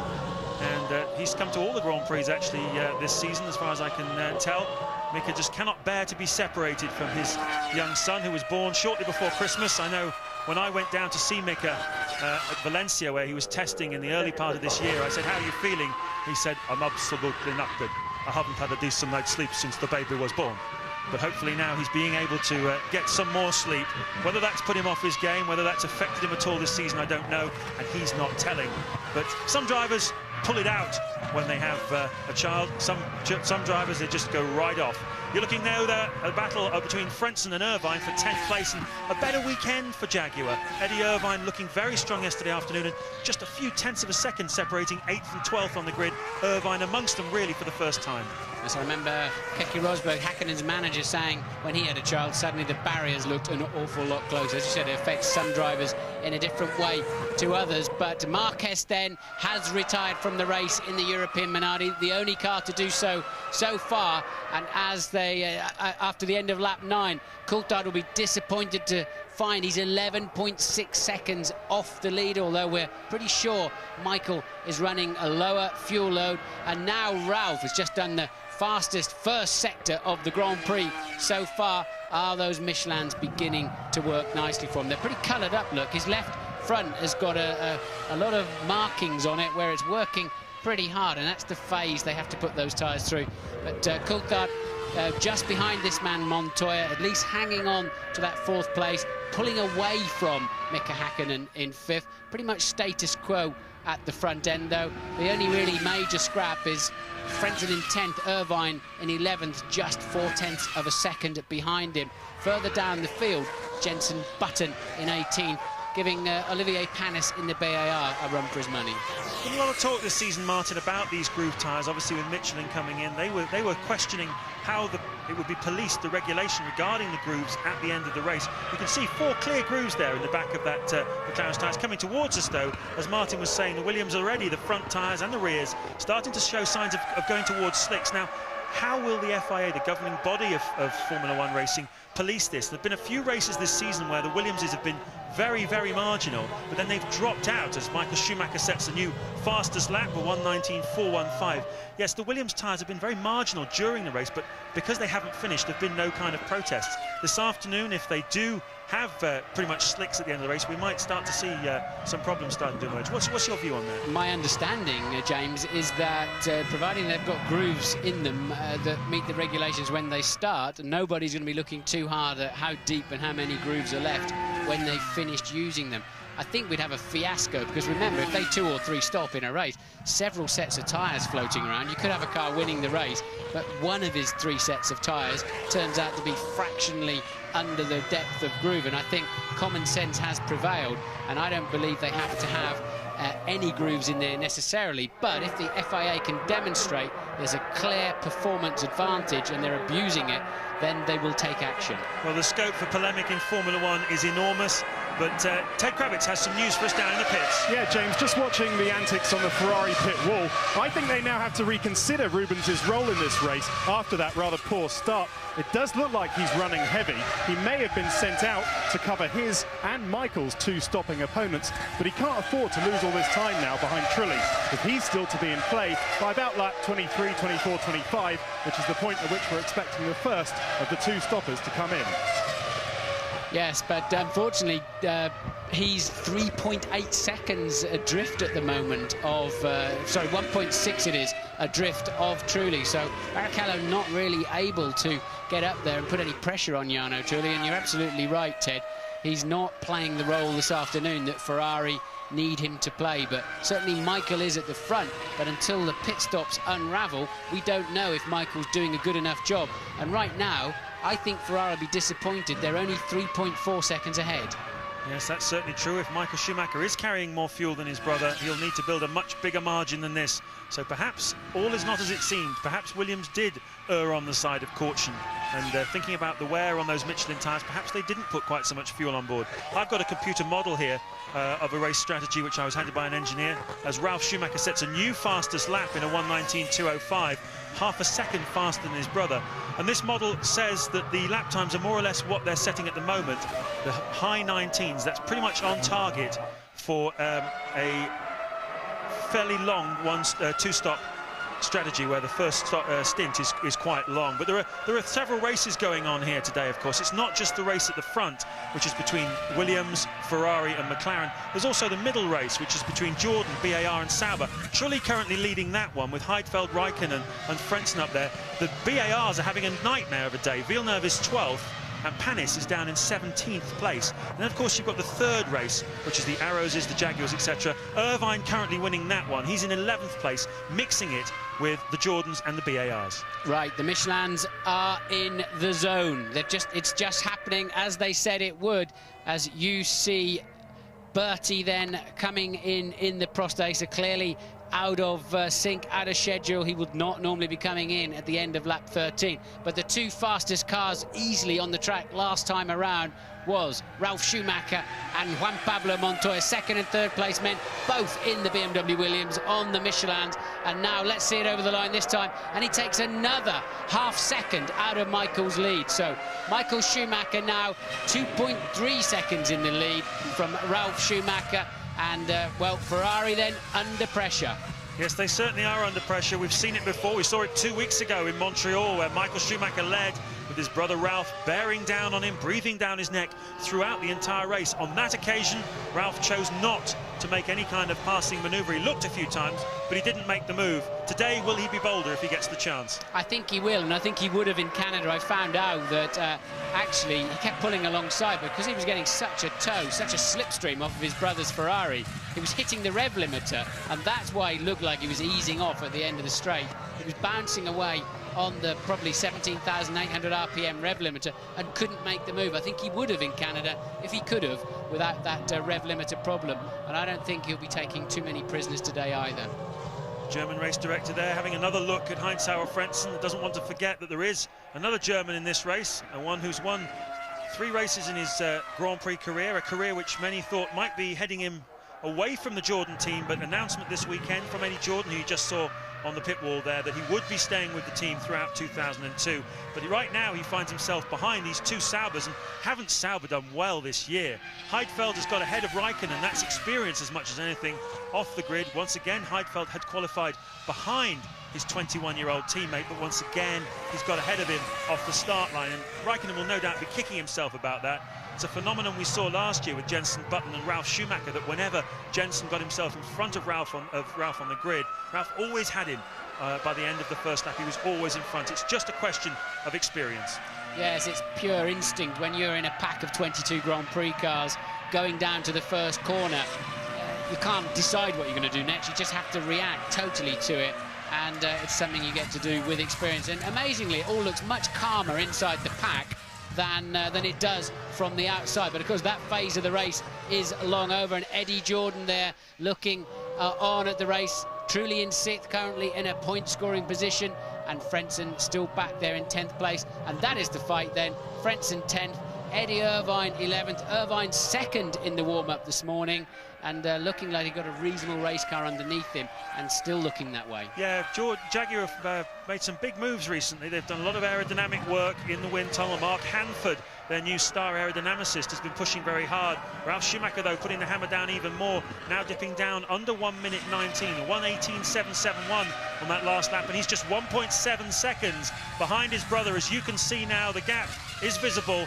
He's got an eyeball fix on him, as they say, and chasing him down now towards the hairpin. Ralf will be thinking about where he might make his move, and this BMW Williams Michelin package has been so strong in this second quarter of the 2001 Grand Prix season. Ralf already 2 times a winner, looking for his 3rd career victory. Michael Schumacher looking for his 49th. And 6 years in age between them, and about 1.7 seconds between them on the racetrack at the moment. We know that horrible nightmare when you're running down that dark tunnel and whoever's chasing you is getting closer and closer, and that's exactly what Michael's going through at the moment. Nothing more scary than his brother chasing him down there, but he's got the car underneath him, I think, to more or less do what he wants, because we know the BMW is very fast in a straight line, and we know they've got a tyre that'll hang on well, and Ralf on yet another quick lap, so I'm expecting that gap to be less than 1.7 seconds next time around on the start-finish line. Yes, that's going to become a battle. This already is a battle. I was talking about the aerodynamic developments coming on stream at Jaguar, and certainly there's quite a lot more coming on stream in the back end of this year. They've got new front wings, new diffusers, all kinds of things that should just lift Jaguar forwards a little bit, step by step, and they're right now nibbling at the back of that sort of second race as we look at Niki Lauda, the Übermensch, who is leading the Jaguar Cosworth PI trio, which oversees the whole of Jaguar Racing's racing programme. But Jaguar pushing hard and just trying to get on the end of this battle between Jordan, Sauber and BAR. Yeah, Niki Lauda scuttling round the paddock all weekend, very much keeping his ear to the ground because he's concerned about the future. All of these hotshots are getting signed up in multi-year contracts, not least, of course, this man, Ralf Schumacher, joining up to Williams, as you've already said, James, to the end of 2004. And Niki Lauda looking along the road a little bit, wondering where his #1 driver is going to come from in the future. Yes, Juan Montoya, the man on the move at the moment, though. He's just set the fastest first sector time, but look at Ralf Schumacher this time by. His first 2 sectors of this lap have been much stronger than Michael Schumacher's, and as they come out of the Coca-Cola curve, about 70 miles an hour, 4th gear, picking up the speed, rising to about 185 miles an hour as they take those pit boards. You can just see that Ralf has broken underneath the second now, the gap between himself and his brother. It's Montreal all over again, and maybe what we were talking about with the Michelin tyres, maybe the track has come towards them. The temperature is certainly going up here all the time. It's the warmest I can ever remember it here at the Nürburgring. 29 degrees the track temperature, 21 degrees the air temperature. I guess we should be thankful, Martin, it's not raining, because it certainly normally is by this stage of the race. Tends to here, and Montoya now matching Ralf Schumacher's pace, although he's now a full 10 seconds adrift of the leading battle, but pulling 9 seconds clear of 4th place man Coulthard. And now you can see the gap for yourselves. It was 0.8 according to the chrono last time around. And Ralf, remember in Canada, the last Grand Prix, his fastest lap was a full 0.8 of a second faster than anybody else in the Grand Prix. And just look at the pressure he's giving Michael Schumacher. Germany is on its feet. Here we go. It's the Schumacher brothers are at it again. The duel is joined. Ralf is attacking Michael into the Vidal chicane, which was designed by Michael Schumacher as an overtaking opportunity. He had the foresight to know he would need it in the future in his Formula 1 career, and he certainly used it to good effect many times in the past. But will his brother use it this time round? He's got a good drive out of the Coca-Cola curve. He's lining his brother up. It's not a good place to pass, but will he do it? Not this time round, but the Vidal chicane next time round, that is going to be interesting. Ralf Schumacher just biding his time, having a look at his brother, and you could see Michael looking in the wing mirrors both times. Very distracting for a driver, I'd imagine, when you're trying to look forwards. That's what you do for a living, and you have a peripheral view, and you tend to pretty much know what's going on in your mirrors without having to directly look in them, unlike most people on the road, I seem to find. But Michael will be very aware of that white and blue nose poking around at the rear of his Ferrari, and he looks a bit helpless sitting there, I have to say, because down at the Vidal, as you say, one of these laps, surely Ralf will find enough speed to, and it's an easier place to overtake. You've got to be fairly committed, and you've got to have a willing partner if you're going to overtake a fast car into turn 1. But look, in the dirty air now, the turbulent air that's working so hard to press that Ferrari down onto the racetrack. When Michael Schumacher's finished with it, he's discarding it in the direction of Ralf, and he's sliding around. And what is this? This is a Williams pit stop, getting ready at the end of lap 18. What is that all about? Very strange. Maybe one of them's got a puncture. We're not seeing Montoya at the moment. Doesn't seem to be too much wrong with Ralf Schumacher's car, but what about Montoya? Has he got some kind of problem? Certainly the Williams pit crew getting ready to receive one of their 2 drivers. And, well, certainly on the road, Montoya's just gone past us, so it was possibly precautionary. On the road, you see plenty of BMW drivers riding too close to the car in front. But here on the racetrack, it's a good thing. And Ralf, is he going to be pressing Michael this time round? He's certainly having a look at him, thinking about where to pass him. I wonder if Williams are thinking of doing an early stop. If they're stopping once, or they're having a long stint, maybe they'll stop him early, tank him up, if they can position him back into some clear air. But look, he's got so much more grip on the exit of the corners than Michael. Surely he's got a good chance to overtake him, and they'll have to leave him out a while to see if he can launch past. And now I can see out of the window the Williams boys moving back into the garage. So a false alarm there somewhere. Maybe one of the drivers called in and said, I think I may have a puncture. It doesn't look like Ralf, though, does it? Explain this to me, Martin. We saw coming out of that hairpin there, just as you said, how much more grip Ralf Schumacher seemed to have than his brother. And then over the faster section, he seemed to drop back again. Well, we're led to understand that the BMW engine is more powerful than the Ferrari. How come he got closer under the acceleration and then dropped back again? There wouldn't be enough difference in the power at those relatively low speed and low revs. I think it's all about mechanical grip in those situations, James. And then as the speed builds up through 100 miles an hour plus, it becomes an aerodynamic grip situation, and that's exactly what you're seeing. Ralph, as in Canada, easily now has the faster car, but he just can't get near enough in the high-speed stuff. Put yourself in the cockpit of that BMW Williams. You've got your man in front of you. You know you've got a slight advantage technically over him. Your tyres are giving you more grip out of the slower corners. You know this racetrack like the back of your hand, but you know that the guy in front of you does as well. What are you thinking? When do you do it? I would think they're wondering if they're going to change their strategy. And we don't know how much fuel they've got on board, of course. We can only surmise. And Ralph, he's got to let his team worry about that. He's just got to concentrate, not make any mistakes, and be there to pressurise and punish Michael if he makes a mistake. And at the moment, he can't stay with him through turns 8 and 9 to be anywhere near striking distance down into that Vidal. Well, at the moment, these two very much in a race of their own, but matching them for pace is Juan Montoya. He's 8 seconds behind, but he's running the same sort of lap times. In fact, last time through, he was actually faster than this pair, but everybody else is being left in their wake. Coulthard, Hakkinen, Trulli and Barrichello all lapping well into the 1:20 bracket, whereas the front boys are in the low 19s. So it very much is a battle between Schumacher's Ferrari, Schumacher's Williams and Montoya's Williams. Let's not rule him out, because anything can happen in this motor race, and Montoya certainly knows about endurance. He's raced in America. He knows about the long haul. It ain't over till it's over, or the fat lady sings, or whatever you want to call it. And there is Juan Montoya in 3rd place, just 8 seconds now behind the leading duo. Yes, because Ralf Schumacher in the sister Williams, of course, is now being held up. So Montoya, this is his chance to come and join the party. And he's joining the party by some 6 or 7 tenths of a second per lap now.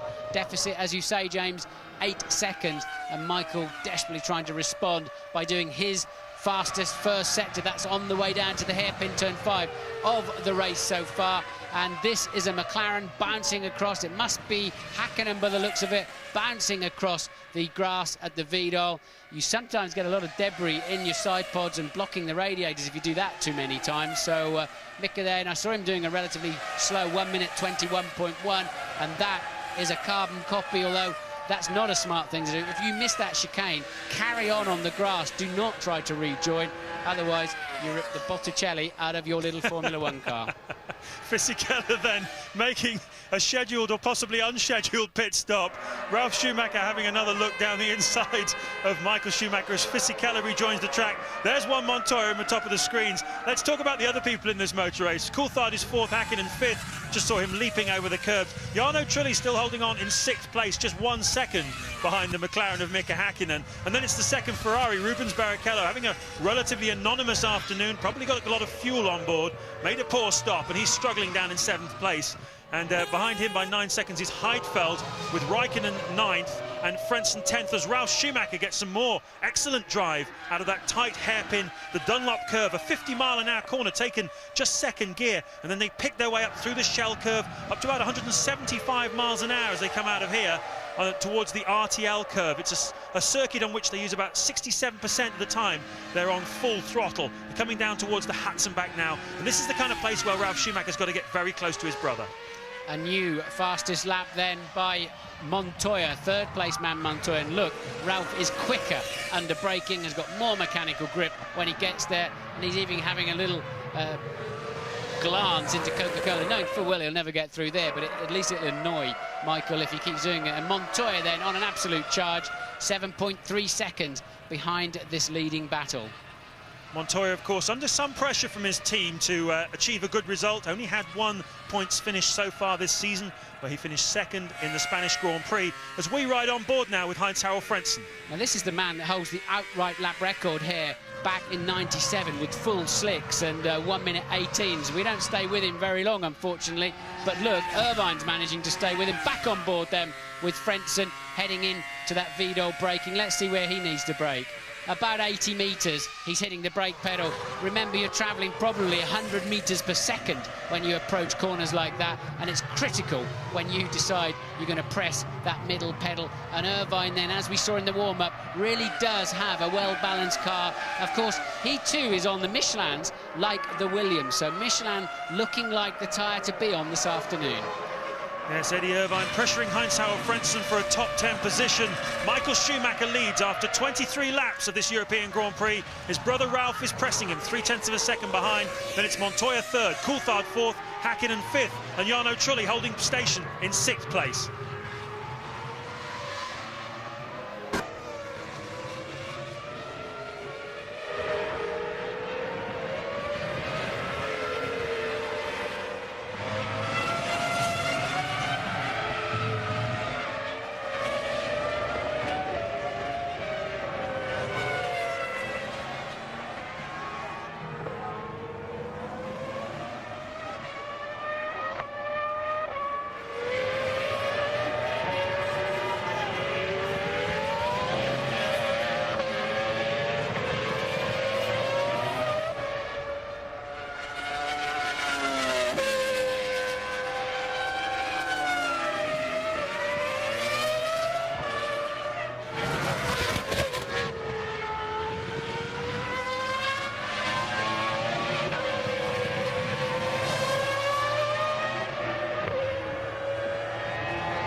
Lap 25 of the European Grand Prix at the Nürburgring. Nothing has changed. Michael Schumacher is 0.4 of a second ahead of his brother Ralph, with Fernando Alonso in the Minardi just moving out of their way into the pit lane. He was going to become lap traffic, but you can see him there just scuttling off into the pits. Juan Montoya still charging hard in 3rd place, 5 seconds behind the leading duo, with Coulthard in 4th place, 24 seconds adrift now, and Häkkinen, his teammate in the 2nd McLaren, 37 seconds adrift. So a new outright lap record then for Montoya last time around, a 1:18.553, quicker than the 97 cars, with far more apparent downforce, wider slicks, full slick tyres. That's how much progress they've made. And Montoya, the gap down to just 4.7 seconds now. He will be joining that party very soon. Coulthard now 20 seconds behind Montoya. Häkkinen a further 13 seconds behind Coulthard. McLaren having a dismal afternoon at the moment. We're sure they must have started on heavy fuel load, so they'll come back into the reckoning a little bit later on, but they have not got the pace around this circuit to match these two cars. They're going to do well if they can get back into the reckoning, I think, even if they are carrying absolutely enormous quantities of fuel. We know that the Ferrari fuel tank is about 150 litres. The McLaren, I think, is about 15 litres more, so it's not all that much, and the Williams about another 10 on top of that.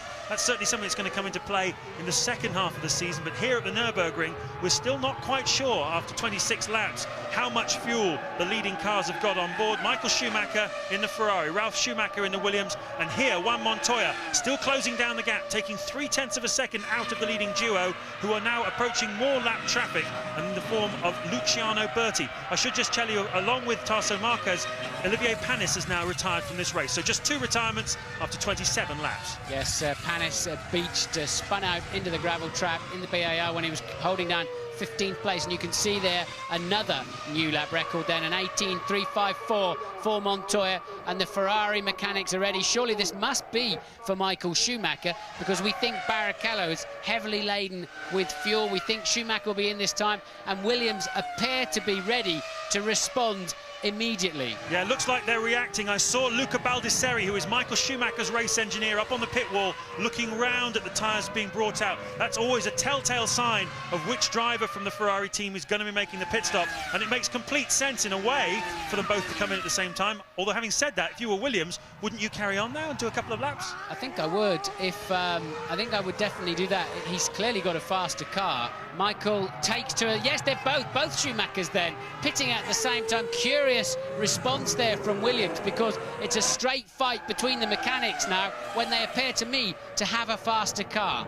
So they come down, hit the 60km/h speed board, and this could change the lead of the European Grand Prix. Let's watch it.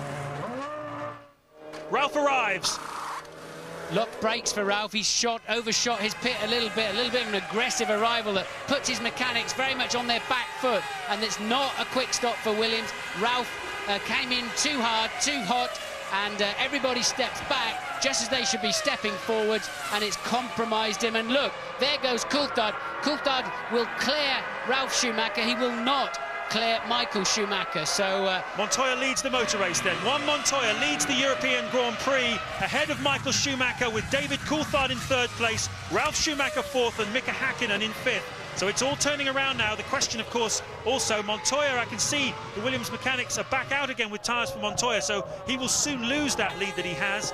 But how much fuel have the McLarens got on board? How far are they going to go? Lap 28 that stop was on, which is pretty much the back end of a two-stop window, and they took on about 8 seconds of fuel, so they are both two-stopping. How much fuel have the McLarens got? They can probably go to about lap 40 if they're carrying one-stop fuel. We have to assume that Ralf Schumacher had to come in on that lap, because it doesn't make any sense to me that he did, and the fact that the very next time around Montoya is in too suggests that they had both chosen the identical laps. That's both the Schumacher brothers to pit. The amount of fuel, they don't carry a kilo more than they have to, as Montoya rather more cautiously approaches the box, and some very old tyres going on that car too. So scrub tyres once again. Look, they look like you'd throw them away, let alone put them on a car that was leading a Grand Prix. They look more like they should be coming off than going on, but that's what I was talking about before. Michelin needing to use tyres that have done 10 or 15 laps, and that looks like, yes it is, Michael Schumacher regains the lead. Coulthard second, Ralf Schumacher in third place. Montoya now dropped down to fourth. Entirely predictable. Montoya not able in that one lap that he had of freedom to make enough time up to get the lead back, but he was only a couple of seconds out, wasn't he, Martin? Yes, and absolutely, but as I sort of half predicted, that has at least launched the McLarens back into the fray. Now all of the cars have got one stop left to the end of the race. The problem is the McLaren is just not fast enough. You don't sort of equate chess with Formula One, do you? Chess is a slow game played by people in gardens, moving pieces around very slowly, taking half a minute rather, over each move, as Heinz-Harald Frentzen comes in to make his stop. But chess and Formula One, at times like this, they're very, very similar. Louise Goodman, what can you tell us? Well, while you were watching those pit stops, Eddie Irvine finally got past Heinz-Harald Frentzen. He's been glued to Frenzen's rear wing throughout the race so far, but just not been able to find a way through. But he has finally got past him. So then, you're watching Frentzen coming out of the pit lane, and that clearly is Michael Schumacher. Was that Michael Schumacher? Yes, lapping one of the arrows, which will be Enrique Benoldi. Enrique Benoldi down in 18th place, the man who held up David Coulthard for 42 laps of the Monaco Grand Prix. Now it looks like Jos Verstappen, actually. They've already cleared Benoldi. That must be Verstappen. But certainly Benoldi got himself into the headlines when he held up Coulthard. Let's hope he doesn't do it this time. Coulthard now able to keep station then ahead of Ralf Schumacher. Coulthard now, it's flip-flopped around. He's probably got slightly less fuel than the Williams that's behind him, of course, because Ralph's just been in for a top-up. And look, Ralf Schumacher shaping up for a big stab up the inside into turn 5. Made it stick. Looked like Coulthard a little bit wrong-footed out of turn 4. And Ralf with an important move in this Grand Prix. He could not afford to be tucked up behind the McLaren for too long. A great move there from Ralf Schumacher. Yes, a move, a potential race-winning move, really. Certainly one that'll get him back into contention with his brother. He wants to win this motor race. So does David Coulthard, for that matter, as Olivier Panis runs across the track, having beached his BAR earlier on. Miserable afternoon so far for British-American racing, with Jacques Villeneuve down in 11th place. One of the two arrows, that's Enrique Benoldi, I think, pulled over at the side of the track. Yes, indeed it is. So one arrow's out of the race. Jos Verstappen still in it in 16th place. The Arrows team really have not had a good weekend of it, not been on the pace that they expected to be. Third car to retire then from this race. Marquez dropping out early on, Panis spinning out, and Bernoldi some kind of technical problem as Ralf Schumacher laps Verstappen. And look at Montoya pressurising third place man David Coulthard. Schumacher leading then from Michael Schumacher from Ralf Schumacher. Coulthard third, Montoya fourth, right behind him. Hakkinen some way behind in fifth, also on the same fuel strategy as David Coulthard. In sixth place, Rubens Barrichello. Jarno Trulli has made a pit stop and has gone down into seventh place ahead of Nick Heidfeld. Eddie Irvine is up to ninth and Raikkonen is down to 10th. And Verstappen looking like he was ready to let one car through, but not two.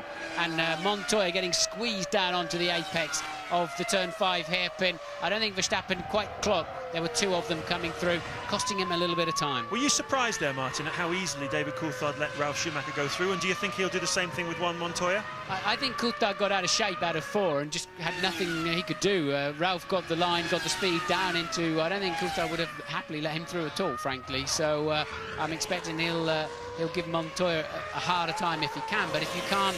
David said to me this morning, I just can't get the thing out of turn 3 and turn 4 without the back end stepping out, because he's 0.3 of a second slower all weekend than the key cars down to that first hairpin. And well, he certainly paid the price when it came to fighting with Ralf Schumacher.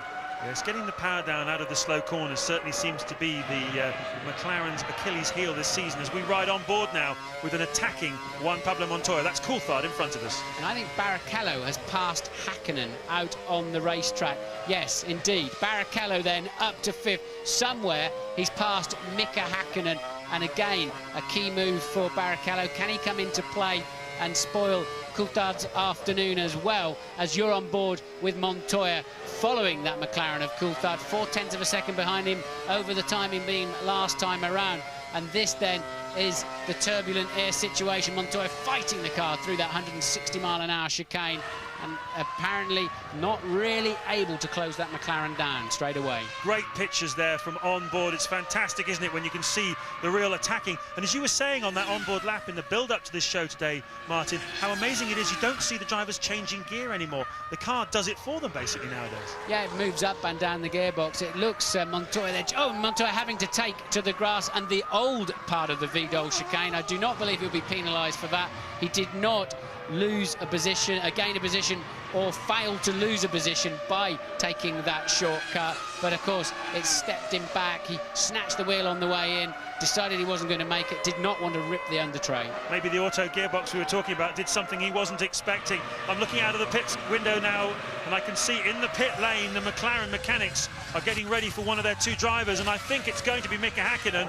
That's indeed Mika Hakkinen. There he is, diving into the pit lane from 6th place. So the Finnish double world champion, not really in contention so far this weekend. You saw earlier on how dejected he was about his performance in qualifying.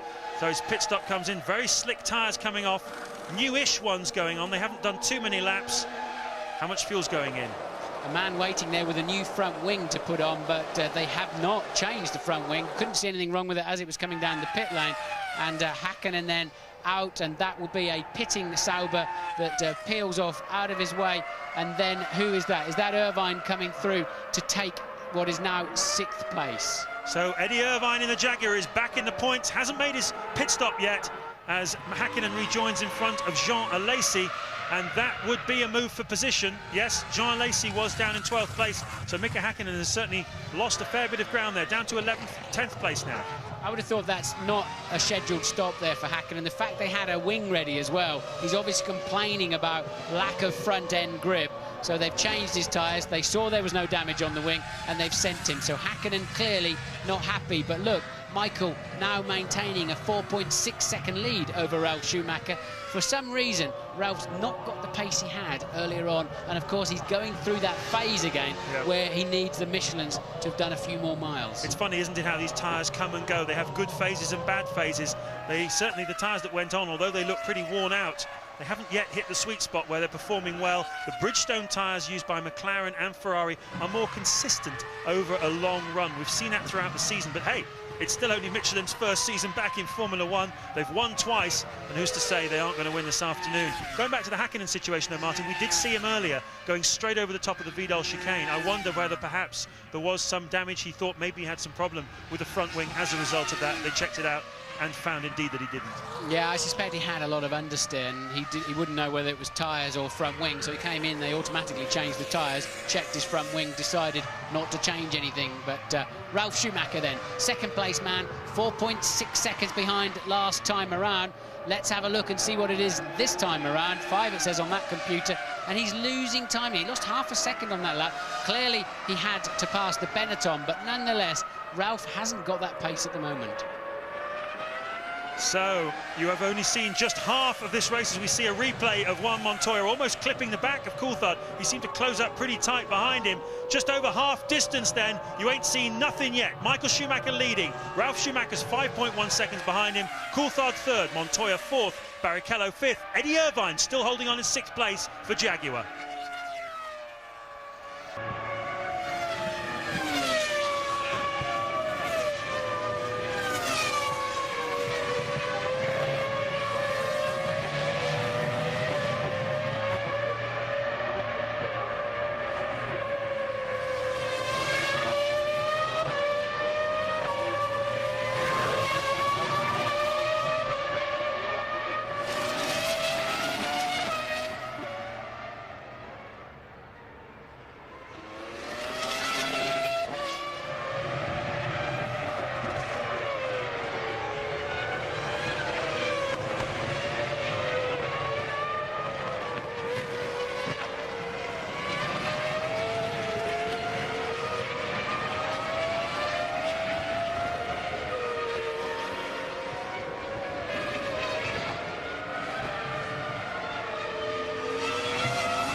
"37 laps gone of this European Grand Prix, 30 to go, and we've got a great battle developing now between Juan Montoya in 4th place and David Coulthard in 3rd place. Montoya last time by just half a second behind the Scotsman. Michael Schumacher still leading this race from his brother Ralf. You missed nothing. And you're looking now at this battle between Coulthard and Montoya. And I understand, Martin, that Coulthard has yet to make his pit stop. We don't expect him to come in for another 2 or 3 laps yet. But Montoya knows that as well. He knows he's got to come in as Eddie Irvine makes a stop from 6th place. Good day for Jaguars so far. Irvine was easily the fastest man on the track last time around. Now he's managed to get some clear air. He's really homing in on the 5th place man Barrichello, but now he has to make the stop, and quite a long stop it was too. Seemed to be a while getting away there for Eddie Irvine, and clearly that will be his only scheduled stop of the afternoon, James. But no other retirements other than Bertie and Panis, Marquez, sorry, Bernaldi, Panis and Marquez, the 3 retirements from earlier on in the race. No other significant events, and a McLaren in the pit lane. It's Coulthard, David Coulthard then, making his one and only scheduled stop, and Ted Kravitz is down in the McLaren garage. Yes, James, I'm right next to Coulthard. The hose goes on. I'm actually measuring the time that the hose is connected to the car. That is crucial because that tells you how much fuel's going into it. And I'm looking towards the last corner to see if Michael Schumacher crosses the finish line now. Coulthard's out. Let's see what he can do. Well, Schumacher leading this race from his brother Michael, Ralph rather, but where is Coulthard going to end up? Is Barrichello going to get him? I don't think so. Yeah, it was Barrichello who went down the pit straight, actually, and Barrichello has taken Coulthard, but Barrichello yet to stop. They're both on a one-stopper, and we think there's a stop-and-go penalty for car 5, which is Ralf Schumacher for crossing a white line. I assume that's the white line on the exit of the pits. Haven't seen that rule played for a long time. So Ralf Schumacher then, it is a fact, has a 10-second stop-and-go penalty. Means he's got to negotiate the pit lane. Now you can see it on the screen, and he's taking it straight away. It's going to cost him about 24 seconds. He will go to his pit, and he must be stationary under the control of his men for a full 10 seconds. He has to obey all of the speed limits. They cannot work on that car in any way, shape or form. McLaren mechanics rushing out to clear their pneumatic hoses out of the way, and Ralph, that is the longest 10 seconds of your life. Enormous frustration for Williams and for Ralf Schumacher. He was in second place. This is going to drop him down behind Juan Montoya, behind Coulthard, and possibly behind Barrichello as well. Now look, I'll try and point the white line out to you as he exits. Let's make sure he doesn't go over it again. There's a white line, now you can see it to his left, where you must not join the racing line or the race track. You must stay inside that, and clearly he bolted straight out onto the racing line. It's not a very elegant pit exit here, and they try to keep the cars channeled to the first corner. Presumably that's to stop people from deliberately blocking someone who might be your rival as you come out of the pit lane. You can't swing straight across the racetrack. Absolutely, but look, who's gone through there? That's Barrichello. That's it. That's what he did, is it? That's what yeah, he got there the it is. Yes, that was just what, a quarter of the car across the line. I mean, you can't be a little bit pregnant. He was definitely outside of that line, no question about it. Very stiff sentence for Ralf Schumacher, who is now in 4th place. As I predicted, he's fallen behind Rubens Barrichello as well as Montoya. A little bit of a understeer, oversteer situation there for Ralf, though, through that corner. He's obviously pretty het up inside that cockpit. Yeah, of course, you're sitting in the pits and you're losing a lot of temperature, James. You're cruising down the pit lane at slow speed. Then you're sitting for 10 more seconds. You lose an awful lot of temperature and therefore tyre pressure, and turning oversteer once again into the VDOL. And that has released Michael Schumacher to a much more comfortable afternoon. But where's Montoya? Montoya is 10 seconds behind Michael and half a second a lap faster last time around. You're looking now at Michael Schumacher coming through, I think, behind Heinz-Harald Frentzen. He's the only car who's not been lapped, and he's in 12th place. So astonishingly, after just 40 laps of this motor race, Michael Schumacher's lapped up to 12th, and that includes Raikkonen, who's fallen down to 13th place after the first round of pit stops. So both the Saubers in 13th and 14th place, big victims of that first round of fuel stops, but we're still waiting to see. There's a big chunk of people who've not made their one-stoppers. Patrick Head, the technical director of Williams, comes back in rather disgruntled, I would imagine, or if certainly not gruntled.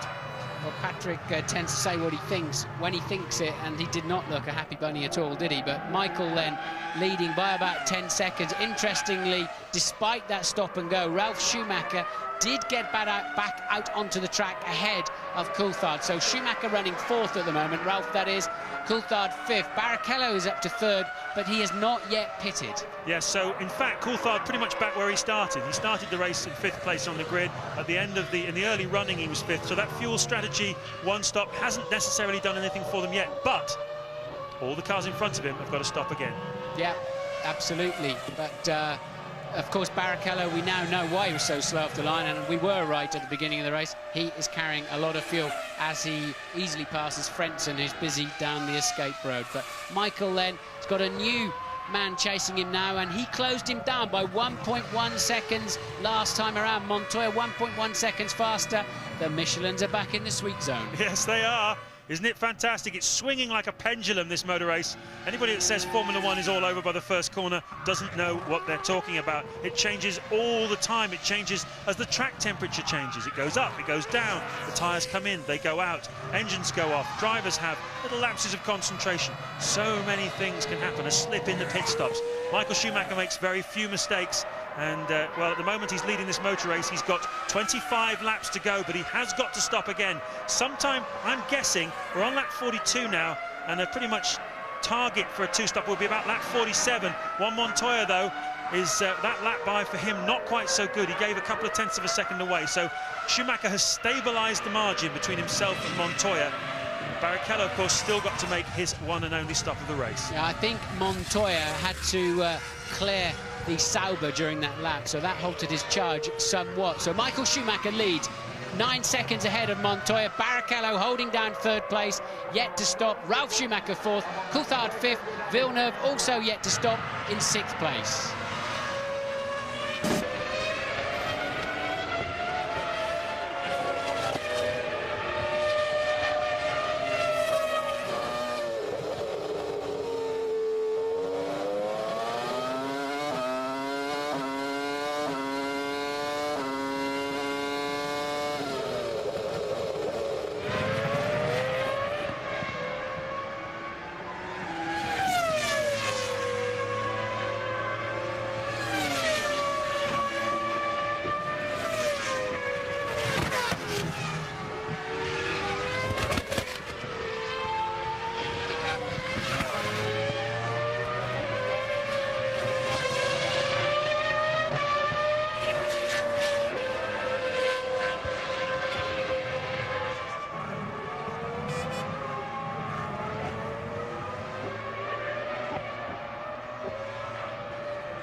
Lap 44 of the European Grand Prix, and the last man of the front runners to make a pit stop dives in. Rubens Barrichello in the Ferrari comes in from third place, and he will drop down behind Ralf Schumacher and David Coulthard and should slot in just in front of Jarno Trulli if this stop goes well. There you can see Coulthard going through the frame now. Looks pretty routine down at Ferrari and a little bit hesitant there, but he went after 10.3 seconds, a cracking stop for a one-stop fuel load, and Barrichello really was fueled to go as far as he possibly could. Where is he going to rejoin? There's Trulli at the top of the screen in sixth place, so Rubens Barrichello going to slot back into fifth place, provided he doesn't cross that white line very nearly. He aimed for the corner of it and he found it, but Barrichello, as we said at the early stage of the race, very, very heavy on fuel, but it was to be a spoiler to the McLarens. He was supposed to be doing that, and of course they both launched past him down into turn one. So Barrichello's plot did not work at all well. De La Rosa then, the last man on the racetrack to make a stop, and a good stop. Remember, of course, they've only got about 22 laps to the end of the Grand Prix, so they should not be putting that much fuel in. And even then, that was one of the quickest stops we've seen today. 9 seconds is still quite a long time. So a good bit of squabbling going on, James, down the field. Yes, a lot of good squabbling going on in what you call the middle race, really, between the BARs, the Saubers, the Jordans. At the moment, Trulli is at the front in sixth place. De La Rosa just made a pit stop there from seventh, and Trulli, as I speak, is struggling. He's pulling right across the racetrack, obviously out of the race, and a great shame for Jarno Trulli, who's been really very strong this weekend, qualified well, and Eddie Jordan disconsolately thinking, what have I got to do to get a break? He's just... The beginning of the year for Jordan looked pretty good. They qualified well, they got points, and now they can't get points to save their lives. He's going to creep home. He's looking pretty hot at the back there, isn't it? But Trulli does not want to walk back to the pit. It's a bit unfair of him to crawl back with that if it's terminally ill, but he appears to be trying to do that at the moment. So Michael then trying very, very hard. Michael Schumacher leading by 9 seconds, keeps putting in times very close to or slightly improving on his fastest laps of the afternoon. He's really responding to Montoya's new charge.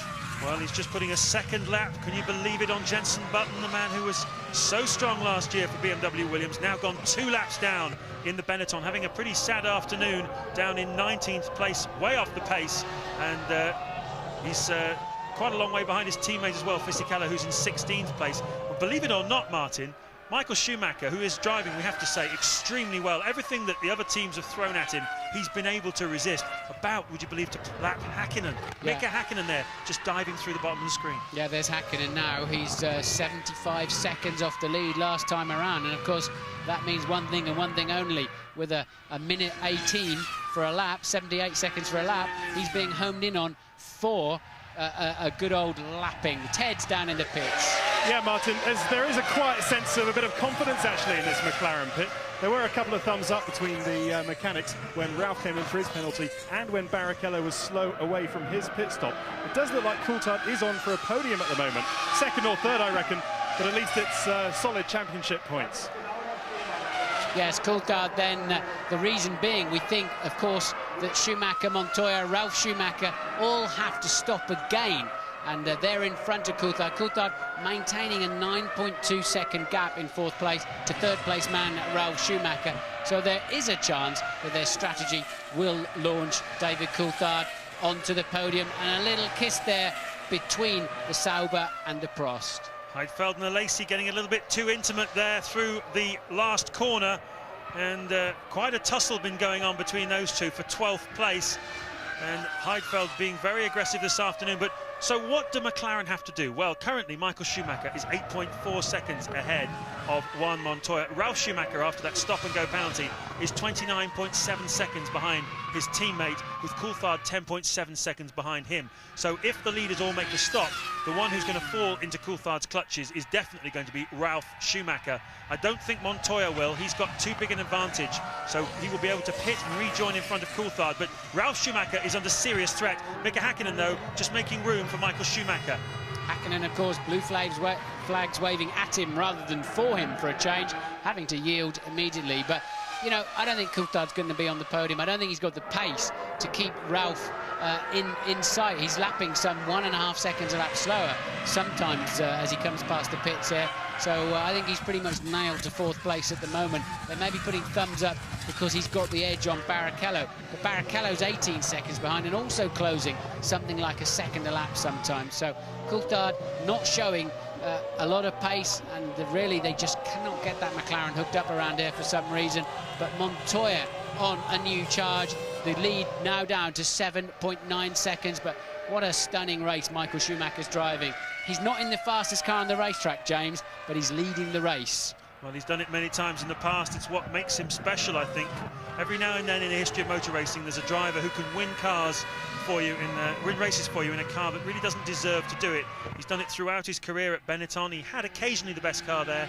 Occasionally at Ferrari he's had the best car, but throughout that time, Williams or McLaren have had the edge. He's gone out there and he's made it stick. He now has 48 wins. If he wins today, it'll be his 49th, homing in on the all-time records, of course, of Alain Prost. 51 Grand Prix victories. We're likely to see, I think, at some point this season, Michael Schumacher becoming the most successful Grand Prix driver in the history of the sport. And there's so many targets, just 33 points behind Alain Prost in the all-time point scoring list. He's breaking all the records, he's enjoying his motor racing, and at the moment here at the Nürburgring, he really is driving a superb race. But Juan Montoya from Colombia, the man who gave him such a hard time at the Brazilian Grand Prix, wants to try and get on terms. He needs a good result too. We're looking at a replay then of Häkkinen just letting Michael Schumacher go past, and it's a sad sight to see Mika Häkkinen like this, Martin. What's going through his mind now? He's had such a miserable start to the season, just 8 points in 8 races. Do you think he's planning on packing it in at the end of the year? Well, I doubt it, but we saw Norbert Haug, the boss man of Mercedes-Benz motor racing division there, just throwing his arms up in the air saying, what is going on? You know, it's a big event. You know, McLaren being lapped by Ferrari is a very, very significant event as you see the Williams mechanics getting ready for one of their 2 men. Remember, and that must be Frentzen because Trulli is already out of the race, of course, so both Jordans now then. That makes the 5th retirement of this Grand Prix. Frentzen, Trulli, and he joins. And we've got a Ferrari in the pits, James. Well, we might well have a Williams as well. It's not going to be quite the race it was last time, but Michael Schumacher coming in, he had an 8.4 second lead. So Juan Montoya, who stopped 2 laps after him first time round, and he's making the stop at the same time this time around. So what's going to happen here? Michael Schumacher expected to get out in front, just missing the back of Montoya. Nice synchronized swimming there between the 2. Montoya diving in there to his pit box from 2nd place. He should be able to rejoin just in front of his teammate Ralf Schumacher. That's obviously what his intention is. Where is Ralf? Where is Ralf? Top of the screen there. Will Montoya be able to get out in front of him?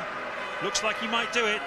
That's a Sauber, actually. Ralf obviously has fallen a little way behind, I think. Ralph's just gone past the window, James, as you're looking at the screen. So Montoya maintains his position. Ralph's got to stop again. Yeah, remember, that'll be Ralph's 3rd stop of the afternoon. 2 for tyres and fuel, 1 for crossing the white line, a violation of the regulations. So Montoya looking very, very secure in 2nd place.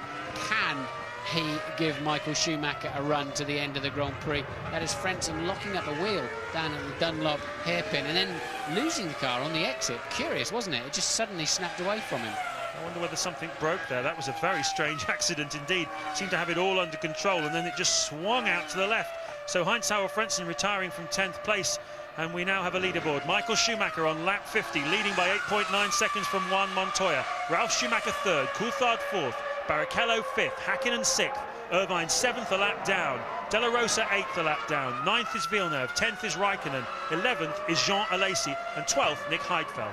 Now this is why Michael Schumacher wins so many Grand Prix. Look, they're both on an outlap. You saw Michael Schumacher and Montoya pitting at an identical time. Michael was 0.8 faster in the 1st sector of the outlap, 0.5 faster in the 3rd sector, and 2/10 sector, and 2/10 faster in that final sector. So he just all the time takes everything that's available to him, and Montoya now has to charge again. Talent and discipline, he said yesterday when asked what made him different from the other drivers. You agree with that? I think he's just smart, to be honest. I think it's extremely modest of him to talk about his talent, but discipline, yes, he does have. And he's just got it all worked out. He knows where to go and find the easy bits, and that's easy. Go out and maximise the outlap and the in-lap, and you've bought yourself a couple of 3 seconds. And, you know, if you win a Grand Prix by 3 seconds, it's relatively easy, isn't it? Absolutely. Looking now at Colombian Juan Montoya, trying to chase down Michael Schumacher. 10.2 seconds though now, and there's Ralf Schumacher, and he will be making his 3rd pit stop of the day, his 2nd for fuel, of course.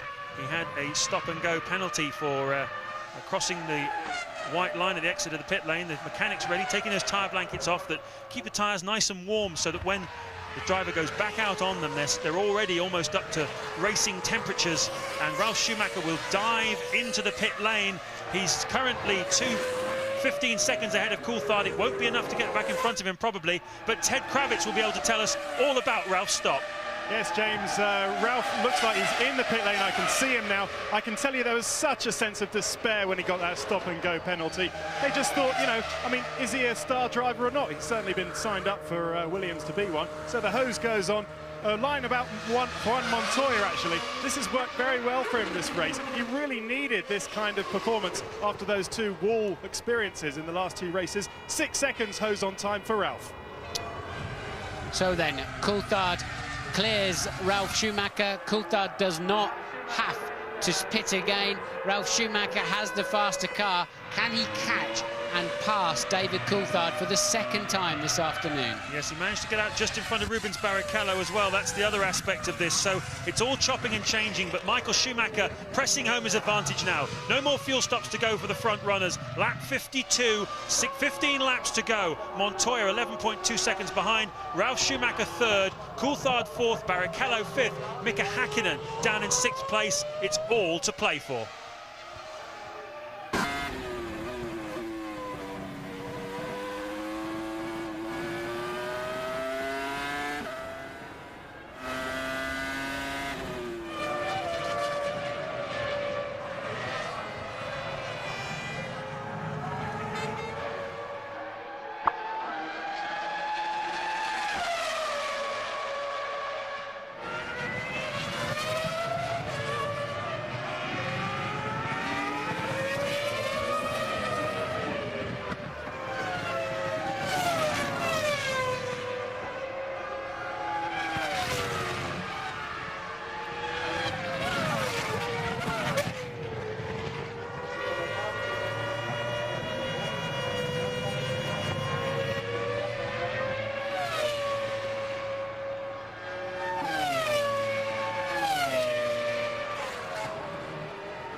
Laps to go in the European Grand Prix. Nick Heidfeld struggling with the Sauber from the looks of things. Michael Schumacher, though, still leading the race from Juan Montoya in second place. Coulthard third, Ralf Schumacher fourth, chasing him down. Rubens Barrichello fifth, and Mika Häkkinen sixth. And Heidfeld definitely having some problems there, going right off the racing line, and everybody else having to swerve around him.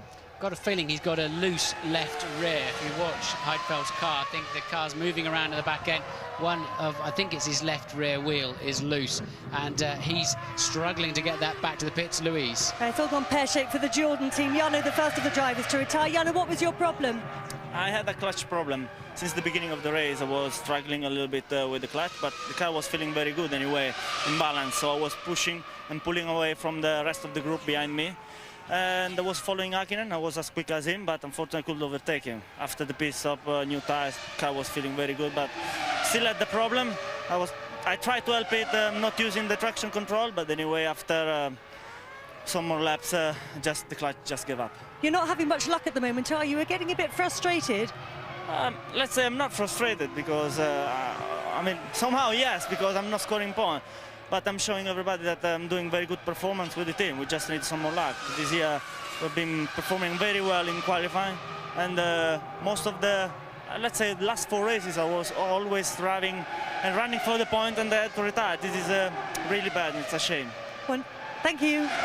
So Heidfeld then managed to limp back to the pits. Michael Schumacher appears to have the measure of Montoya. Coulthard trying desperately to respond to Ralf Schumacher's new charge. Ralf Schumacher 11.8 seconds behind him, and that is going to be the fight for the final podium position. Coulthard very much has track position. Schumacher in amongst the traffic. Barrichello nailed a long way down there in 5th place. Häkkinen still maintaining 6th, but sadly then both Jordans out of the race. 5 retirees so far: Frentzen Trulli, Bonaldi, Panis and Marquez. Yes, Jordan retiring 2 cars. Nick Heidfeld there retiring with whatever the problem was at the back of that Sauber. But amazingly, the reliability of the front runners has been exemplary today. We've still got both Ferraris, we've still got both Williamses, and we've still got both McLarens, and that means slim pickings points-wise for all the other teams. Eddie Irvine would love to get a point for Jaguar. He's just outside at the moment in 7th place. His teammate Pedro de la Rosa having a much better afternoon than he's had recently in 8th. Villeneuve is up into 9th, and Kimi Raikkonen in the Sauber is 10th, but they can't break through and think about scoring points if the top 3 teams are occupying the top 6 slots. Montoya then appears to have lost out through the traffic. He's not been as clean through the back markers as Michael Schumacher. The gap was 13.3 seconds last time around. He comes over the line now. They're showing different computer figures up there to what we've got in here, but it's still... Well, it shows up here he lost 4/10 last time around again. So Montoya then appearing not to be able to take the fight to Michael Schumacher. Can Coulthard fend off Ralf Schumacher? Montoya just 1 second place to his credit. Ralf Schumacher there, 2 wins to his credit. And he's not going to win today. We saw on the grid the 2 Schumacher brothers side by side, and everybody was hoping for battle royal between them. We had it for the first 25 or so laps until they both made their pit stops at the same time, and Michael Schumacher emerging in front of his brother. But as we look at a replay there of Bertie and Button having a good old tussle for 14th place, with it looks like Bertie getting the edge. These 2 old adversaries from Formula 3. No, Bertie gets the edge, in fact, and they seem to be enjoying themselves amongst the tail order. But certainly after the first round of pit stops, Ralf Schumacher made the terrible mistake of crossing the pit lane exit line. That caused him to have a 10-second stop-and-go penalty because it was deemed dangerous by the race stewards, and that, of course, played right into his brother's hands. He was able to open out a margin, and it was Juan Montoya then who took the fight to Michael Schumacher, as he is to this moment. Yes, and it's not good for Coulthard from a championship perspective, is it, at the moment? Michael's on 10 points. If they finish as they are at the moment, Coulthard on 4. That would put Michael 24 points in the lead of the World Championship with a mere 80 remaining. So Coulthard cannot afford to give up that podium place to 4th place man Ralf Schumacher. At the moment, he's losing about a second a lap to Schumacher. Schumacher homing in on that gap, but getting there's one thing, passing him is another, although we did see him pass the McLaren between turn 4 and 5 earlier in this Grand Prix. Of course, this time last year, Martin, Michael Schumacher had a decent lead in the championship. Then came his sort of summer wobble, really, wasn't it? French Grand Prix, engine blew up. German Grand Prix, Austrian Grand Prix, taken out of the first corner, and all of a sudden he lost all those points advantage he had, and McLarens were able to get back into it. But I have a feeling, though, Martin, that was because they really had a lot of pressure on them at the time, Ferrari. Michael Schumacher and the team, 21 years since they'd won a world championship. It was a monkey on their back. They seemed to me to be going about this season in a much more methodical, crushingly effective way. Do you agree? Yeah, they've had good reliability, but there's another significant factor, James. Look what we've got. We've got Michael Schumacher, but between him and Coulthard is a Williams, with another Williams pressurising Coulthard. Michael's got the speed, and he's able now to get other cars between him and is the only championship contender. And another significant thing, Williams are only 20 points behind McLaren in the Constructors' title. They've only had 4 finishes. In those 4 finishes, they've scored 28 points. They really are beginning to be on a fairly major roll through this mid part of the season, and we're all sure that when we get to Hockenheim, Monza, Spa, the high-speed circuits, we think the Williams is going to be super strong. I'm sure it will. Of course, that BMW engine enormously powerful, but don't rule out McLaren.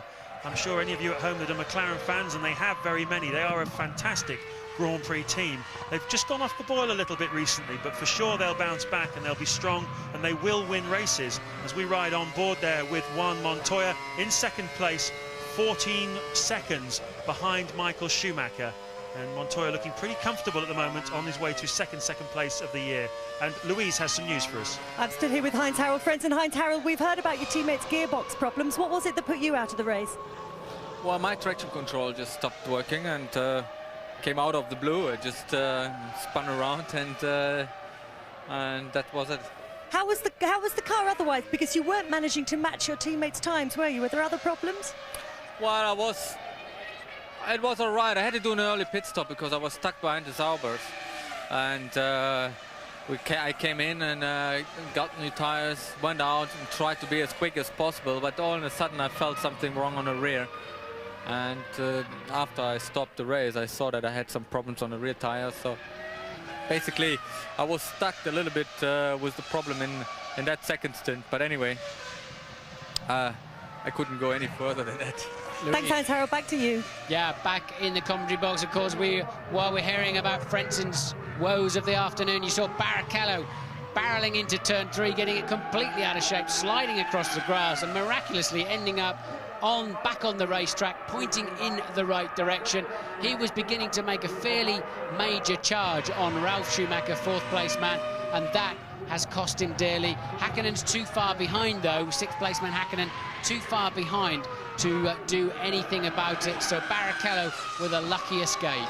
Just before all of that, Martin, we were talking about the McLaren team and their problems of late, as we see Jos Verstappen becoming the 7th retirement of the day, the second arrows to pull out of the race. I wonder how much the Adrian Newey story, whether or not he was going to leave the team, go to Jaguar, that whole thing may have destabilised the team a little bit, taken their eye off the ball. Ron Dennis hinted this morning in a press conference that he felt maybe they had perhaps taken their eye off the ball. It's so easy to get distracted, isn't it, when you're so focused like that team is?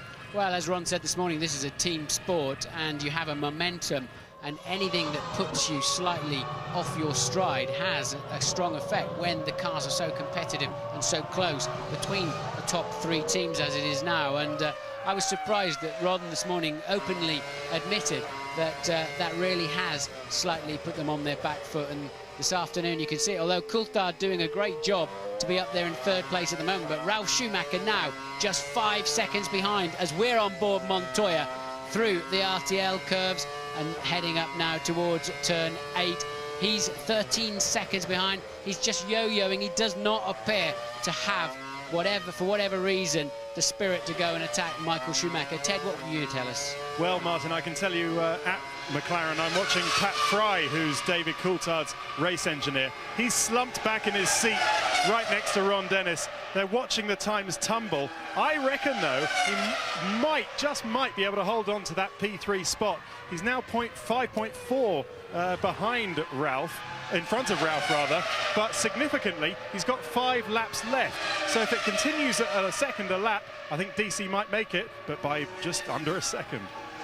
Yeah, it is looking nip and tuck, but even better than that look, Coulthard's clearly had been able to leap past a few back markers, and there's Coulthard then coming out of the last corner. Look, 2 cars that are squabbling for position as well between himself and Ralf. Maybe you're absolutely right here, Ted. Thankfully, I think I might be wrong. Coulthard is looking like a podium candidate because there's just not enough time for Ralf to make up for that extra stop-and-go penalty. So he'll get 4 points if he finishes on the podium, David Coulthard, and that will be very welcome indeed. Ralf Schumacher will be, well, licking his wounds after this and thinking about crossing that white line, which gave him the stop-and-go penalty and definitely meant that he didn't finish second or maybe even win this race and dropped him down into 4th place. So, Martin, we've had 62 of the 67 laps. Who is your driver of the day? Who's the outstanding performer? No question about it. Michael Schumacher, a brilliant, stunning pole position. That put him in control of the race. He took control of the race then from the beginning. He didn't wilt under pressure. Had a little bit of a rude moment where he tried to stick his brother in the pit wall down to that turn 1. He knew he had to keep track position, and whatever they've thrown at him, despite having a significantly quicker car at certain stages of this race, Michael has been able to withstand that. Michael Schumacher is really winning this race. So Martin Brundle's driver of the day is Michael Schumacher, currently leading this race with 4 laps to go. And the other man whose name I'd throw in the pot would be Eddie Irvine, who's done a fantastic job to keep that Jaguar on the island. And he is in 7th place at the moment, taking the fight to the top 3 teams. And it's great to see Jaguar doing that. Coulthard just pulling a 1:18.8 out of the bag from somewhere, look, and he's still got the 2 back markers between him and Ralf. That podium then looking more secure by the meter. Ralf Schumacher with the 2 back markers between himself, and that's the Sauber and the Prost. Hopefully we'll be able to negotiate them easily.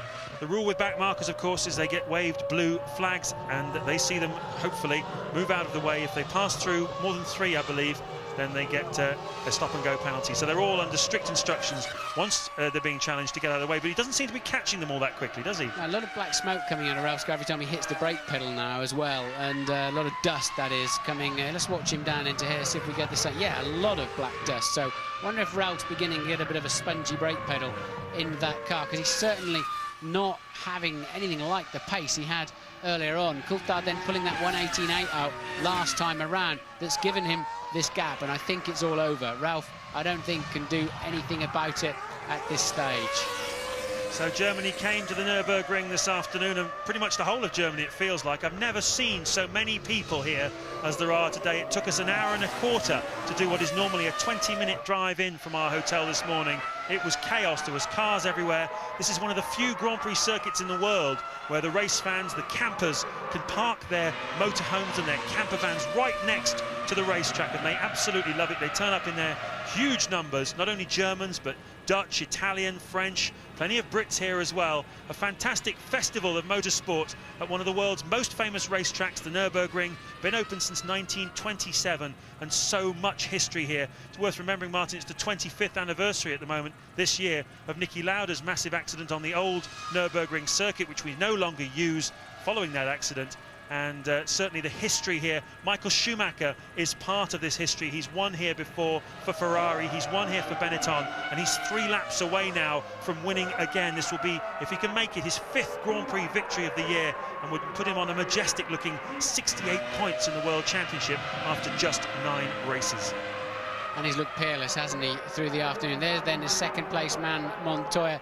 Both Williams sort of not pushing hard at this stage, so I wonder if there's a bit of a gremlin. I wonder if they've realised that they just can't go fast enough to make the difference, and they'll settle happily for what will now have to be second, and I'm sure not so happily 4th place for Ralf Schumacher.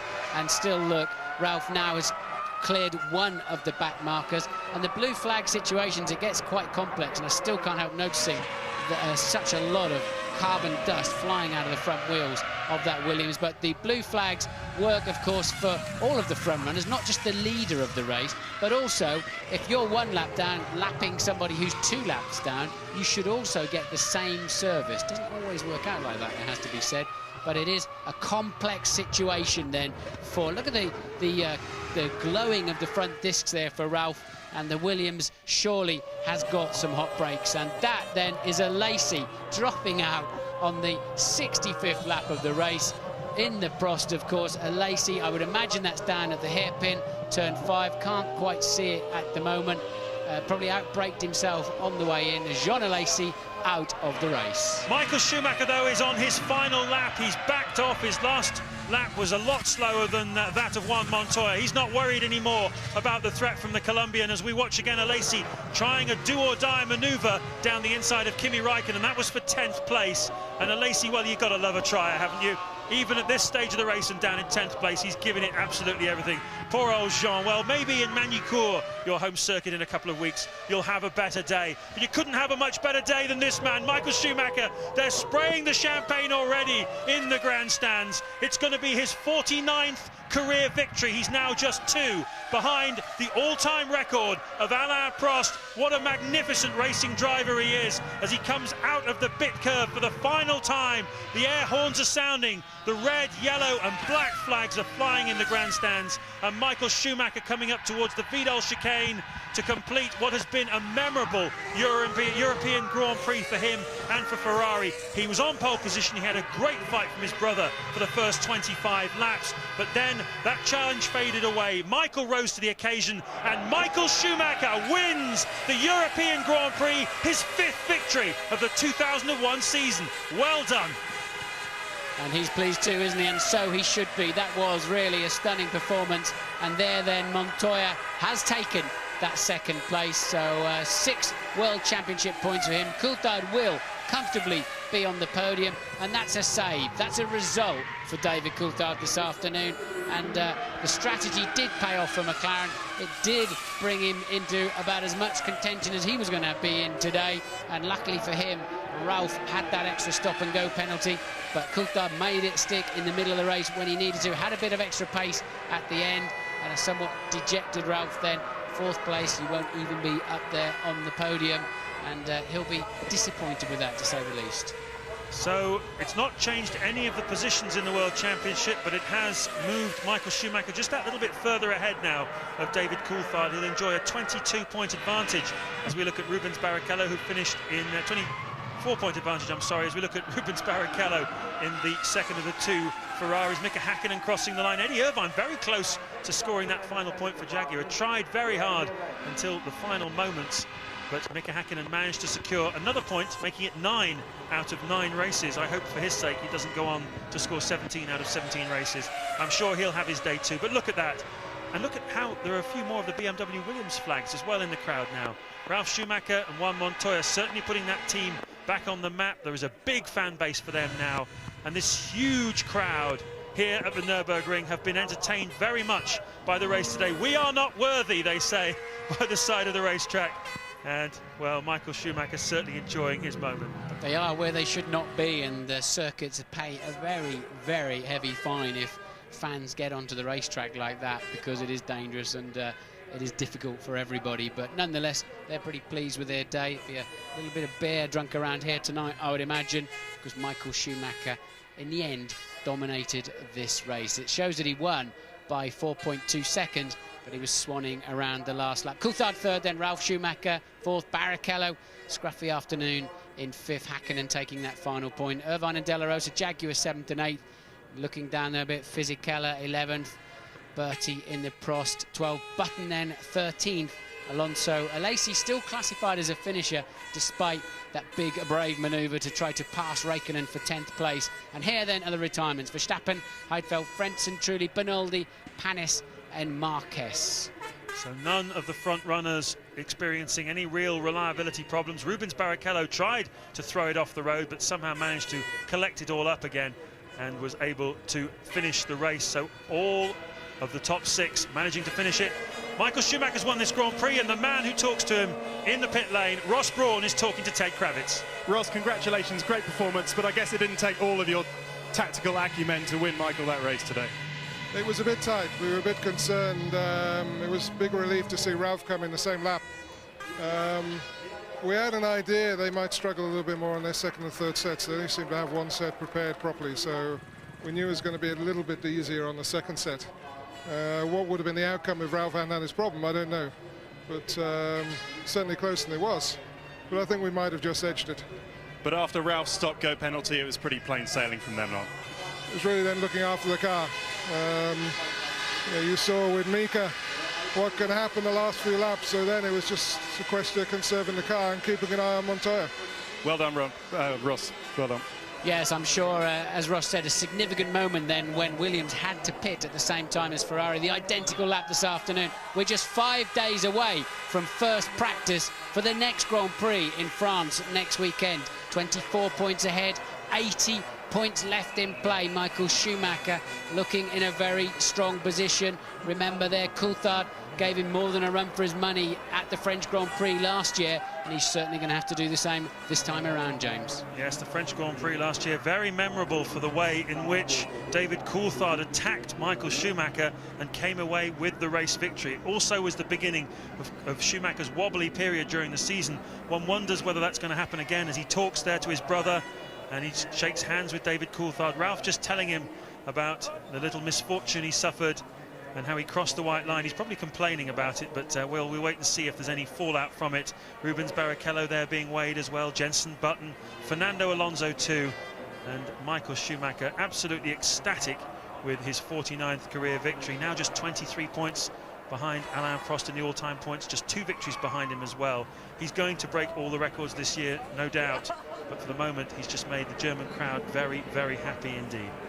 Problem is, with those 5 days remaining, and of course no testing during the week of a Grand Prix, that's a regulation in Formula One, how will McLaren find the pace they need to leapfrog 2 teams now, not just the Ferrari, but the Williams as well, because Michael is using the Williams as a buffer every time. On top of that, of course, there was a test at Magny-Cours just before the Canadian Grand Prix at which the 2 Williamses were incredibly fast. Michelin have a new tyre for that race weekend. I understand that having been embarrassed as they were, Bridgestone have brought something new too for that race, so it will be an extremely good Grand Prix, I hope, at the French Grand Prix 1 week from today.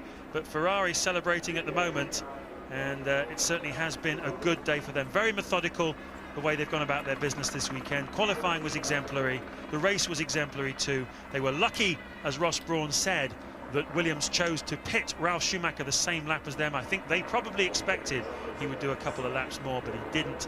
And Michael Schumacher has won again. Fantastic, and isn't he happy?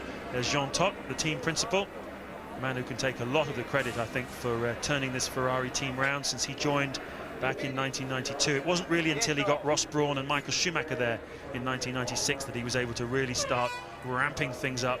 And in his period, he has presided over the most successful period in Ferrari's history. There's Balbir Singh, who is the physio, he's the food guru of Michael Schumacher, his spiritual advisor really. He goes with him everywhere around the world, goes to all his tests. He doesn't do his physical training, just makes sure that Michael is in top condition in terms of what he eats and in the way he feels. And certainly he's played a very big part in the success story of Michael Schumacher.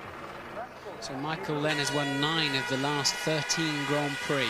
That's including, of course, at the end of last year. So Michael Schumacher on an absolutely amazing roll, and how pleased is he? Yes, very, I think, is the answer to that, Martin. And the German national anthem rings out at the Nürburgring.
What about that then?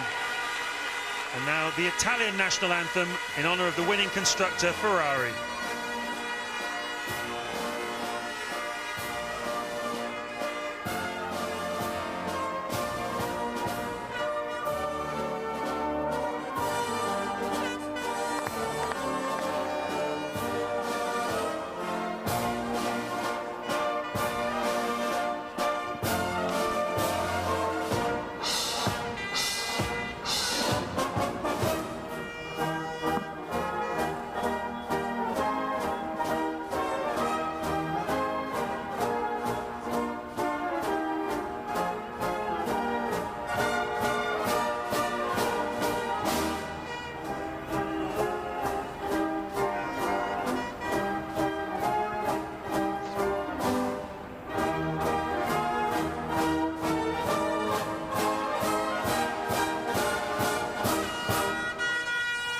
Bravissimo! Ferrari wins again at the Nürburgring with Michael Schumacher. Juan Montoya also on the podium, and he'll be very happy about that after the couple of very wobbly races he had. But Otto Schily, the Minister of the Interior of the German government, presents Michael Schumacher with his very lovely trophy. He's got 1 or 2 of those in his cabinet already. In fact, he's got 49 of them now. And how many more will he collect in the next few years? He's contracted to Ferrari until the end of 2004. And the winning constructor trophy presented by the CEO of the main sponsor here to Nigel Stepney, who was the chief mechanic of the Ferrari team, now moved up into the management, oversees everything to do with the race team.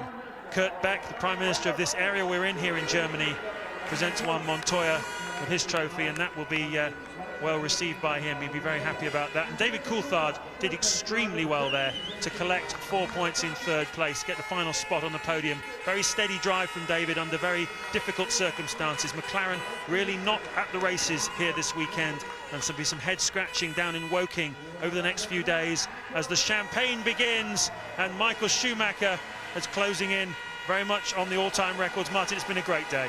It's been a fascinating race, hasn't it? It's a pity Ralph got that stop and go. It spoiled the race, really, in many respects. Coulthard there pretending he's happy. I'm sure he's not at all happy.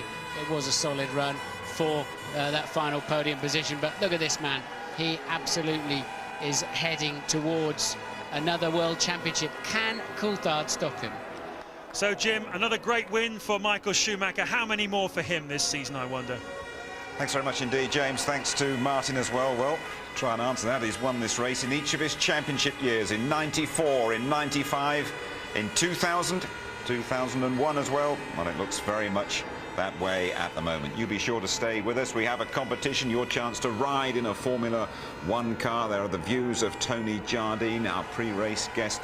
Patrick Head, we're going to have a word with him too, and we'll hear what those top three have to say. We will be right back.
Grand Prix of Europe 2001. It's Michael Schumacher, Juan Pablo Montoya and David Coulthard. Michael, many, many congratulations. Your 5th win of the season, your 2nd win here at home. You must be absolutely delighted. Yeah, certainly I am. I mean, nothing can happen better than winning your home Grand Prix. We have had a superb weekend. We got pole position, we got the win. We had a nice race again together, Ralph and myself, until the stop and go. So it was quite an entertaining weekend, and tough weekend as well, because then in the end Jean Pablo was coming and pushing, and so in this respect we're very delighted to have finished where we are. But in a way, the race almost never started for you. You went out, I think in the T car on the warm-up lap and stopped at the far end of the circuit. What happened? We had a problem in the warm-up. Precaution-wise, we changed some parts, and we just wanted to do an installation lap. And during that installation lap, we failed something, which I don't know what it was, and I had to stop. And it was obviously at the at the worst point, because it was very far away from the pits. So I was wondering how to get back. I didn't see a scooter, just this scooter without key. So I was lucky. Suddenly a man appeared and gave me the key, so I got going. Obviously, at this moment, I thought I should have time enough, but you never know. I mean, you have not the time to watch on your watch, and so it's a strange feeling stopping down there and seeing your chances slipping away. It was a much tougher battle with Ralph this week than in Canada a couple of weeks ago. A couple of times you got very close. You closed the door when you went wide at the hairpin.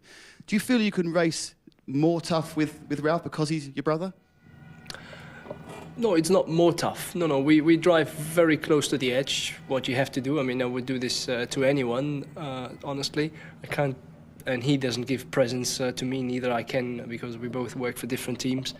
If you look back to past races, we made it very difficult to each other, but that's the way it is. But we always leave room to survive for the other one. And so I always look forward to some degree to fight against my brother, because then, to be honest, it doesn't matter who wins in the end to me, to some degree. But it was obviously a hard decision for Ralph to get the stop-and-go penalty for, as I heard, just half a car passing the white line. It's quite a strong decision, which destroyed his race. Honestly, we struggled with the first set of tyre. We were a bit slow, but then when we got the second set of tyre, things were sorted. We changed the balance of the car, and it was much, much faster. So I think under normal circumstances, we should have been able to do it, but it would have been a very close battle. Thank you, Michael. Juan Pablo, your second place and fastest lap of the race. Did this silence the critics who've been talking about you recently? But, you know, it doesn't really matter to me, the critics, but to be honest, I think we've been trying really hard with the team. The guy was very competitive. Yesterday was, it was good in qualifying. I got a third. And today, things starting to turn my way. I had pretty good luck. The first few laps of the race, I took it really steady, I knew Ralph and Michael were going to go, and I said, just, do a couple of laps, get into it, and just build up the pace slowly, and the car was really quick. It was noticeable, actually, also before the second stop, you went a lot quicker. Why was that? Just pushing, There was a room in the car to go quick. The car was very positive, so it was very, very easy to make mistakes. But, I got the handle with the car to, drive it really smooth and start making up the time. It was amazing. Thanks, Juan Pablo. David, third place today. Was that really the best you could hope for? Yeah, I think so. I think obviously under normal race pace circumstances, and would have been fourth had Ralph not got his penalty. So to gain an extra place through that obviously is fortunate for me. Do you feel the one stop was the right way to go, as everyone fast knew was on two? From where I was in the grid, I think it was the right thing to do. Hindsight's a wonderful thing when you can look back in a race and say, oh well, I didn't get traffic, or this happened. But we have to make our decisions based on the experience from before, and from that grid position, it was the right thing. It's the second race in a row where we've seen the lead contested between Williams and Ferrari. Do you feel McLaren is still a match for these two, or have they got ahead of you? Well, I think the performance in the last two races is an answer to that question. We haven't just sat back because we couldn't be bothered. We haven't been as competitive as we would have liked in the last two races. Clearly in Canada, we don't know exactly how fast I could have ran, because I had the problem with the suspension right from the green flag lap. But we've been not very quick here in qualifying, and clearly in the race we weren't a match for them as well. So it was really recovery position this weekend and trying to understand how we can improve for Magny-Cours. Hey, Michael. David, in fact. Michael, we move now just 1 week until we go to France, but do you now consider the boys in white and blue your main rivals for race wins? Yeah, it looks to be. Especially Magny-Cours is quite a special circuit what concerns tyres. I know Bridgestone is working very hard, and so is Michelin. So it's something which is on the edge, and whoever makes it just right is up front. That's the situation at the moment. This time we seem to have the better end. Maybe next time it will be the other way around. But David just mentioned that somewhere they're losing out a bit, and we don't know when they're going to fix that. So until then, it's probably the battle white, blue, red. Thank you, Michael. And now a word from Michael and Juan Pablo in your own languages, starting with Michael. Ja, het gevecht zal gaan tussen het rood van Ferrari en het wit-blauw van Williams en het zilvergrijs van McLaren.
Just to confirm, of course, David Coulthard won at Manicourt. We'll be there next week, back-to-back Grand Prix for us, and 10 out of 10 for Michael Schumacher. Montoya second, as he was in Spain. Great drive from the Colombian. Then Coulthard. Ralf Schumacher, his race ruined by that 10-second penalty. Fourth place. Barrichello fifth, despite the late spin, and just a single point for Mika Häkkinen. And this is how it looks, and David Coulthard is now 24 points behind Michael Schumacher on 68. Rubens Barrichello, just a point the difference now between him and Ralf Schumacher. Montoya on 12, and Häkkinen, his point today takes him up to 9. And the constructors, Ferrari racing towards 3 figures. McLaren second, Williams a clear and decisive third. Sauber keeping ahead of Jordan and BAR. Just to let you know, that competition is still to come, and when you rejoin us, Tony Jardine will have his say about the European Grand Prix. Michael Schumacher has won the European Grand Prix at the Nürburgring. Now then, Tony, from the start, Michael Schumacher was away. I mean, there wasn't too much brotherly love there, was there, with him and Ralf, both on the front row, of course? The thing is, once the racing starts, no matter how much they hug before or afterwards or whatever, I thought Michael was very aggressive towards his brother today, and you could particularly see it in the start. McLaren's had a great start, by the way. Barrichello moving back. Look at this squeeze from Michael Schumacher on his younger brother. And then, thinking about it on the inside, Ralf has a go. Montoya, lovely clean start from him as well. And look at it from in-car, from Juan Pablo Montoya. He has a great view of this, of his teammate being squeezed, and that's fair enough from Michael Schumacher. He's allowed to make one move like that. That's the agreement from the GPDA, the Grand Prix Drivers Association. All is fair in love and war, says Michael. Absolutely. We saw Ralf very much like the last race, then pushing and pushing it, and he couldn't get past Michael. But it was the pit stop really that ruined Ralph's race. But was Michael at fault here as well? I thought, this was part of the aggression. I thought he drove across his bows very late, across the white line onto the entry in there. The rules are about the exit of the pit lane, because that's the most dangerous bit when the cars are coming down. But you see, Ralf just overshot his mark there. And that just stretches the hoses, gives the guys an extra fraction of a second in terms of the job. Ferrari are already finished. Now, I'm not sure when they came in whether Michael was hedging his bet should he come in, and then he was radioed, Ralph's coming in, and he darted across him. Either that, or he deliberately and aggressively came across. Now, this is the bit. So Michael comes out. He's back off out the control button, back up to speed. So Ralf then going across that white line.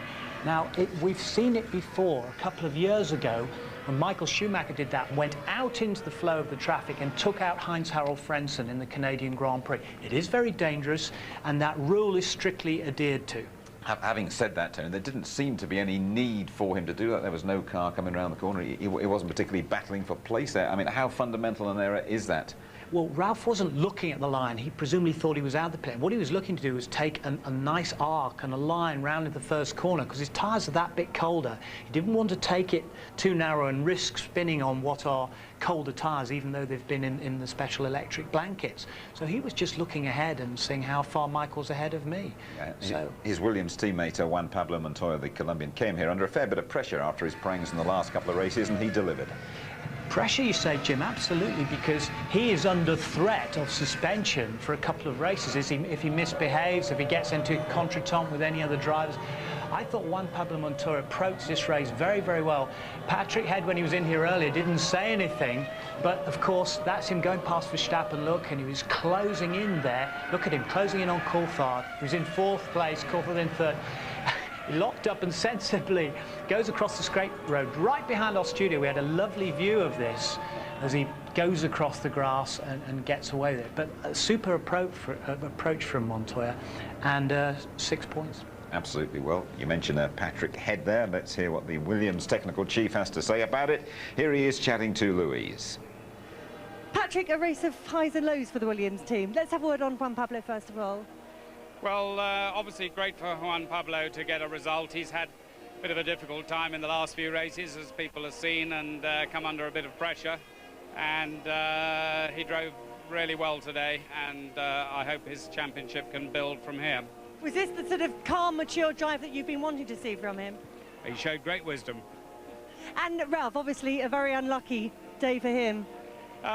Yes, I don't think you could call it luck. I mean, the rules are the rules, and I didn't actually see it, but apparently he crossed the right white line on the pit exit. I don't know why, but anyway, he got the penalty, and that rather destroyed his race, obviously.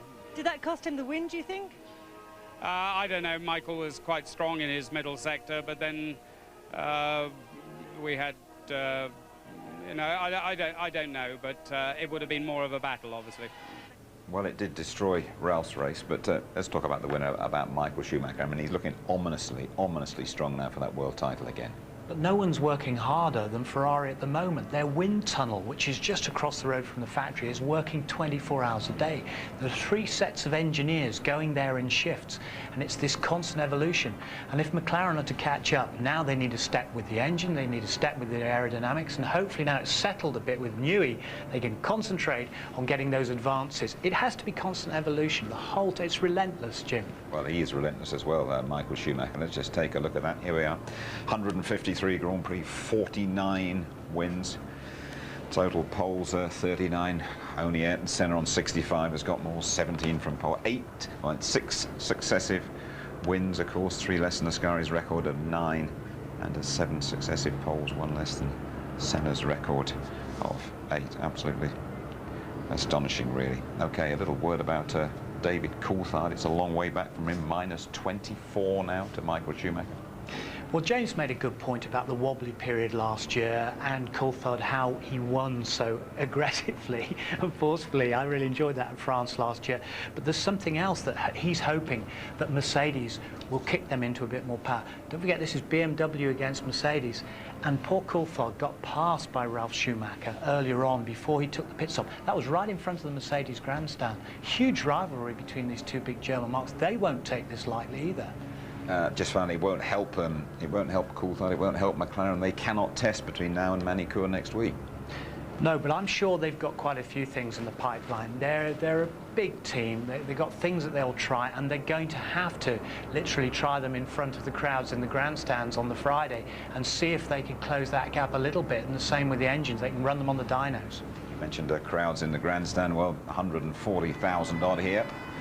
And a very, very happy big German crowd as well on the back of Michael Schumacher's brilliant victory. It takes us to our competition. Watch carefully if you fancy a day out at Goodwood and a ride in a Formula One car as well.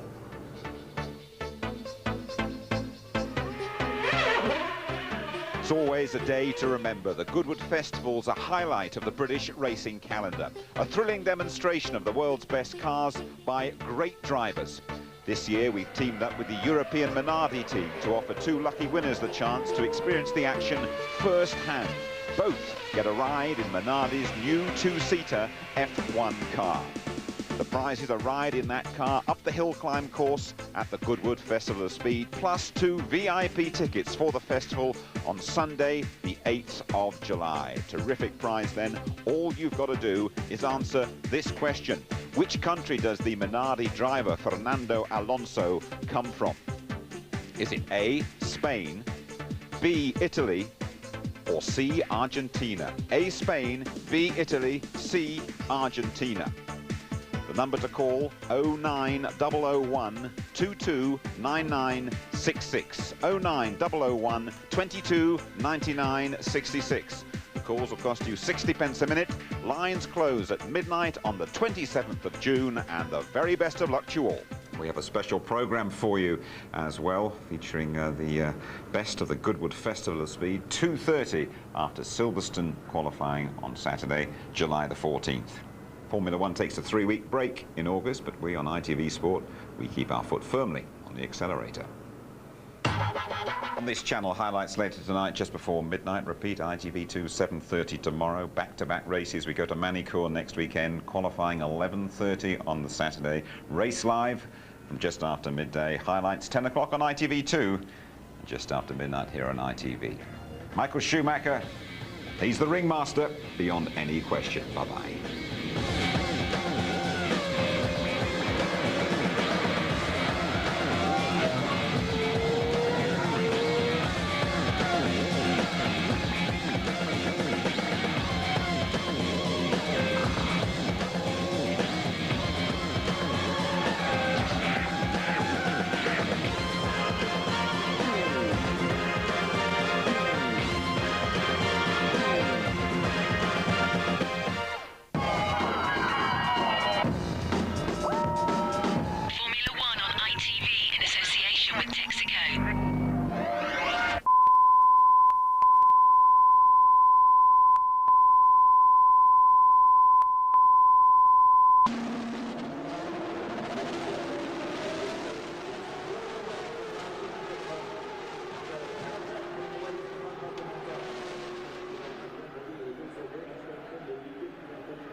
Tasso Marquez, very bad luck there. A short race for you. You pulled over. What was the problem?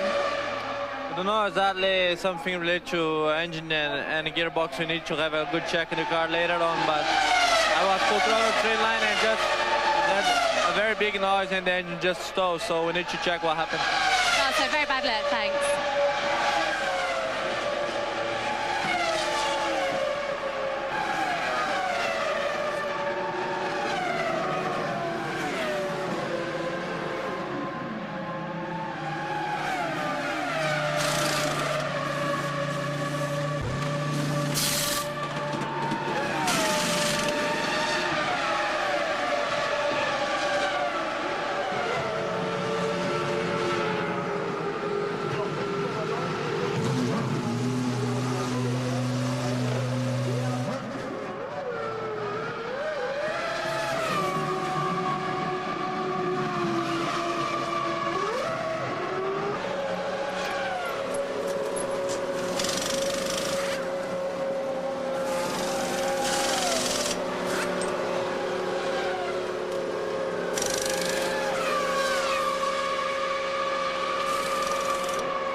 Actually, very bad luck. What happened there?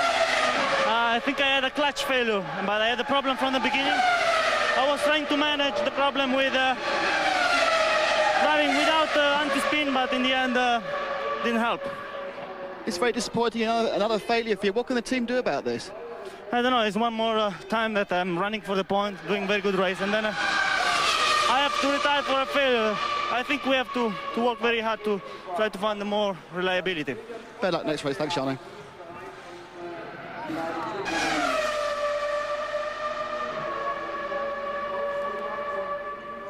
Heinz Hauer, Frentzen, a very disappointing day for Jordan. What happened to you there? All of a sudden, my traction control system didn't work anymore, and I was just right in the apex of the hairpin where it just came out of the blue. I had too much wheel spin and I spun. Heinz, thank you.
Well done, Michael. That was a fantastic drive, super drive. Thank you, boys. Whew. That was a hard work, I tell you. With Ralph, bloody fast. Seems to me that we have to get used to fight against him. But after the first set, the car really was very good, and I think we would have done it anyway. Beautiful job, guys. Thank you.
And you're back with us at the Nürburgring. So, despite that pre-race scare, Michael Schumacher wins the European Grand Prix once again. He'll take some catching now. After Ralph was gone, there was still a period until the second pit stop, fighting with Montoya. I mean, he was up to 7 seconds behind me. We didn't know how long he was able to go, whether he was going faster then after the pit, after I had maybe to pit, or whether he was coming in at the same time. We had no message for this.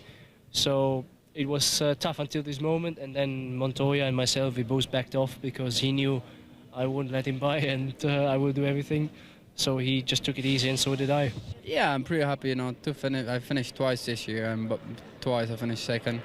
It's pretty good. You know, the car was very competitive today. Especially, we lost a bit in the beginning of the race. I was a bit too steady with it, and then I just started building up the pace, and it was a bit of a shame that I lost so much ground at the beginning. But afterwards, you know, everything seemed to work out quite well.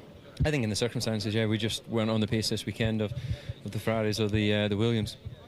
You know, I thought things were looking good, and I got up the inside of Juan Pablo going down into turn 3, and he just out-accelerated me. And, you know, there's nothing you can do in that circumstance. And we were using up our rear tyres quite heavily. I could do a couple of laps initially, and then I would drop away, and then I would sort of slowly come back to the lap time. And towards the end of my runs, I could push quite a bit because then the fuel load was light. But overall, it looks like we're about half-second lap off the pace. And confirmation of the result of the European Grand Prix. 10 out of 10 again for the reigning world champion. Excellent for Montoya, same as Spain in second place. Coulthard pretty happy to get on the podium. Ralf Schumacher fourth, his race ruined by that stop-go penalty. Barrichello fifth despite the late spin, and just 1 point for Mika Häkkinen. So the world champion goes 24 points clear of David Coulthard. Rubens Barrichello just managing to stay in front of Ralf Schumacher. Montoya up in double figures. 1 point really doesn't alter Häkkinen's low-key season. And it is a 41-point lead for Ferrari as McLaren struggle. Williams with 9 more points in the bag, a clear third, and a pointless day for Sauber, for Jordan, and for BAR. Okay, Tony, excellent start from Michael Schumacher, but not too much brotherly love around there. Well, there isn't at all. I think once they start racing, that is it. The ingression comes in. I thought Michael Schumacher was very aggressive towards his brother, even though it was in defence. You can see from the start here. And this is the bit where Rolf and Elizabeth Schumacher, the parents, they won't watch this bit. They say it's the most dangerous part of the race, and you can see why. Brother squeezing brother there. Michael on Ralph. Great clean start from Juan Pablo Montoya. And you see from his car now, look at Ralph having a look down the inside there, and Michael Schumacher in the Ferrari moving over to close that door. Very definitively there, and he's allowed to do that. He's allowed to make that one move. But I think you can see why parents go, oh, I'm not watching this bit, and run upstairs. We probably saw the best part of the race early on, didn't we, when Ralph pushed Michael very hard indeed. But then came the pit stop that ruined Ralph's race. Yeah, well, this is it. And I thought Schumacher here drove across his brother very late coming into the pit stop. And it may be that he got the signal late saying, Ralph's coming in, you better come in as well. Either that or he was feinting one way, selling him a dummy. They came in together, but Ralph overshot his pit, the line, only by about a foot or so. But it's enough to stretch the airlines, to give the guys an extra second and a half in their work, because they have to move while they're on their knees, especially the front men, the front wheel men. So there is Michael out ahead of Ralph. Ralph just takes a tear-off strip off his visor there. They're in the speed control. They've pressed the button on the dashboard to get over the white line, and over the other white line, delineating the track from the pit lane exit, Ralph puts a wheel over. And that is not allowed in the rules, because cars can come down there 180 miles per hour. He got a 10-second penalty. That ruined his race. Williams are going to pay him, well, anything between 20 and 30 million pounds between now and 2004. You believe that hype from the newspapers, I do believe don't all you? that stuff, yeah, but it's not what you expect if you're paying a driver that sort of dosh. He's going to be paid a lot more. No, you don't. But he wasn't thinking about it, Jim. I'm sure he was just looking at the arc of the corner on colder tyres, thinking, I don't want to make a mistake here, and my brother's getting away from me. Montoya has had his critics this season, but an excellent weekend for the Colombian here. Yeah, he had a very sensible approach right from the beginning. I think everyone's had a go at him. Gerhard Berger from BMW, Sir Frank Williams also. Look, just cool it, concentrate on the racing. Never mind the spats with Villeneuve, never mind throwing it into the wall like Monte Carlo. And look at it here, he's chasing Coulthard down for that 4th spot, and he goes past Verstappen. He got fastest lap, he was good through qualifying. Here's one little mistake here, a little bit too close, locks up behind David Coulthard, behind us here at the Vidal chicane. But he has that escape route, and he takes it.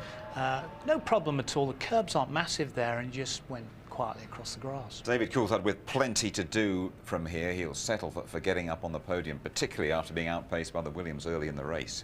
I think the fuel efficiency of the Mercedes engine let them stay out for so long. They were very lucky going on that one stopper. But here, Ralph had been stuck behind David Coulthard. He came out from that pit stop. He didn't want to be stuck. Dived down inside the Scott, down at Dunlop. Now, he did that in front of the Mercedes grandstands. We must remember, this is BMW against Mercedes.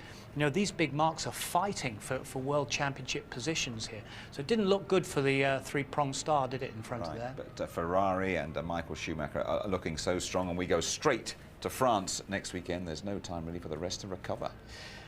Ferrari are very, very strong because they're doing so much more work, I believe, than anybody else. They've got the wind tunnel right by the factory. They're in there 24 hours a day with 3 teams of engineers, round the clock, ever improving that car, and it is a relentless job, and that's why they're ahead, and the work rate of Michael Schumacher. Just finally a lovely drive round his home patch for Michael. Superb. I mean, he's worth a half a second a lap at any time, but he's worth another second a lap when his Ferrari fans are setting all the firecrackers off. They love him. OK, Tony, thank you very much indeed. And so it is a back-to-back races. We go straight to Manicourt in France next weekend, qualifying here on ITV at 11:30 on the Saturday. Extensive build-up to the race from just after midday on the Sunday. Highlights 10 o'clock on ITV2 here on ITV just after midnight. Michael Schumacher has won this race 4 times. He has always gone on to become world champion. That trend looks very much like continuing in 2001. Good night to you all.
If you'd like to know more about Formula One, the website address sponsored by Foster's is www.itv-f1.com.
Michelin, more than a tyre, it's a team committed to high performance for the drivers, for you, every day.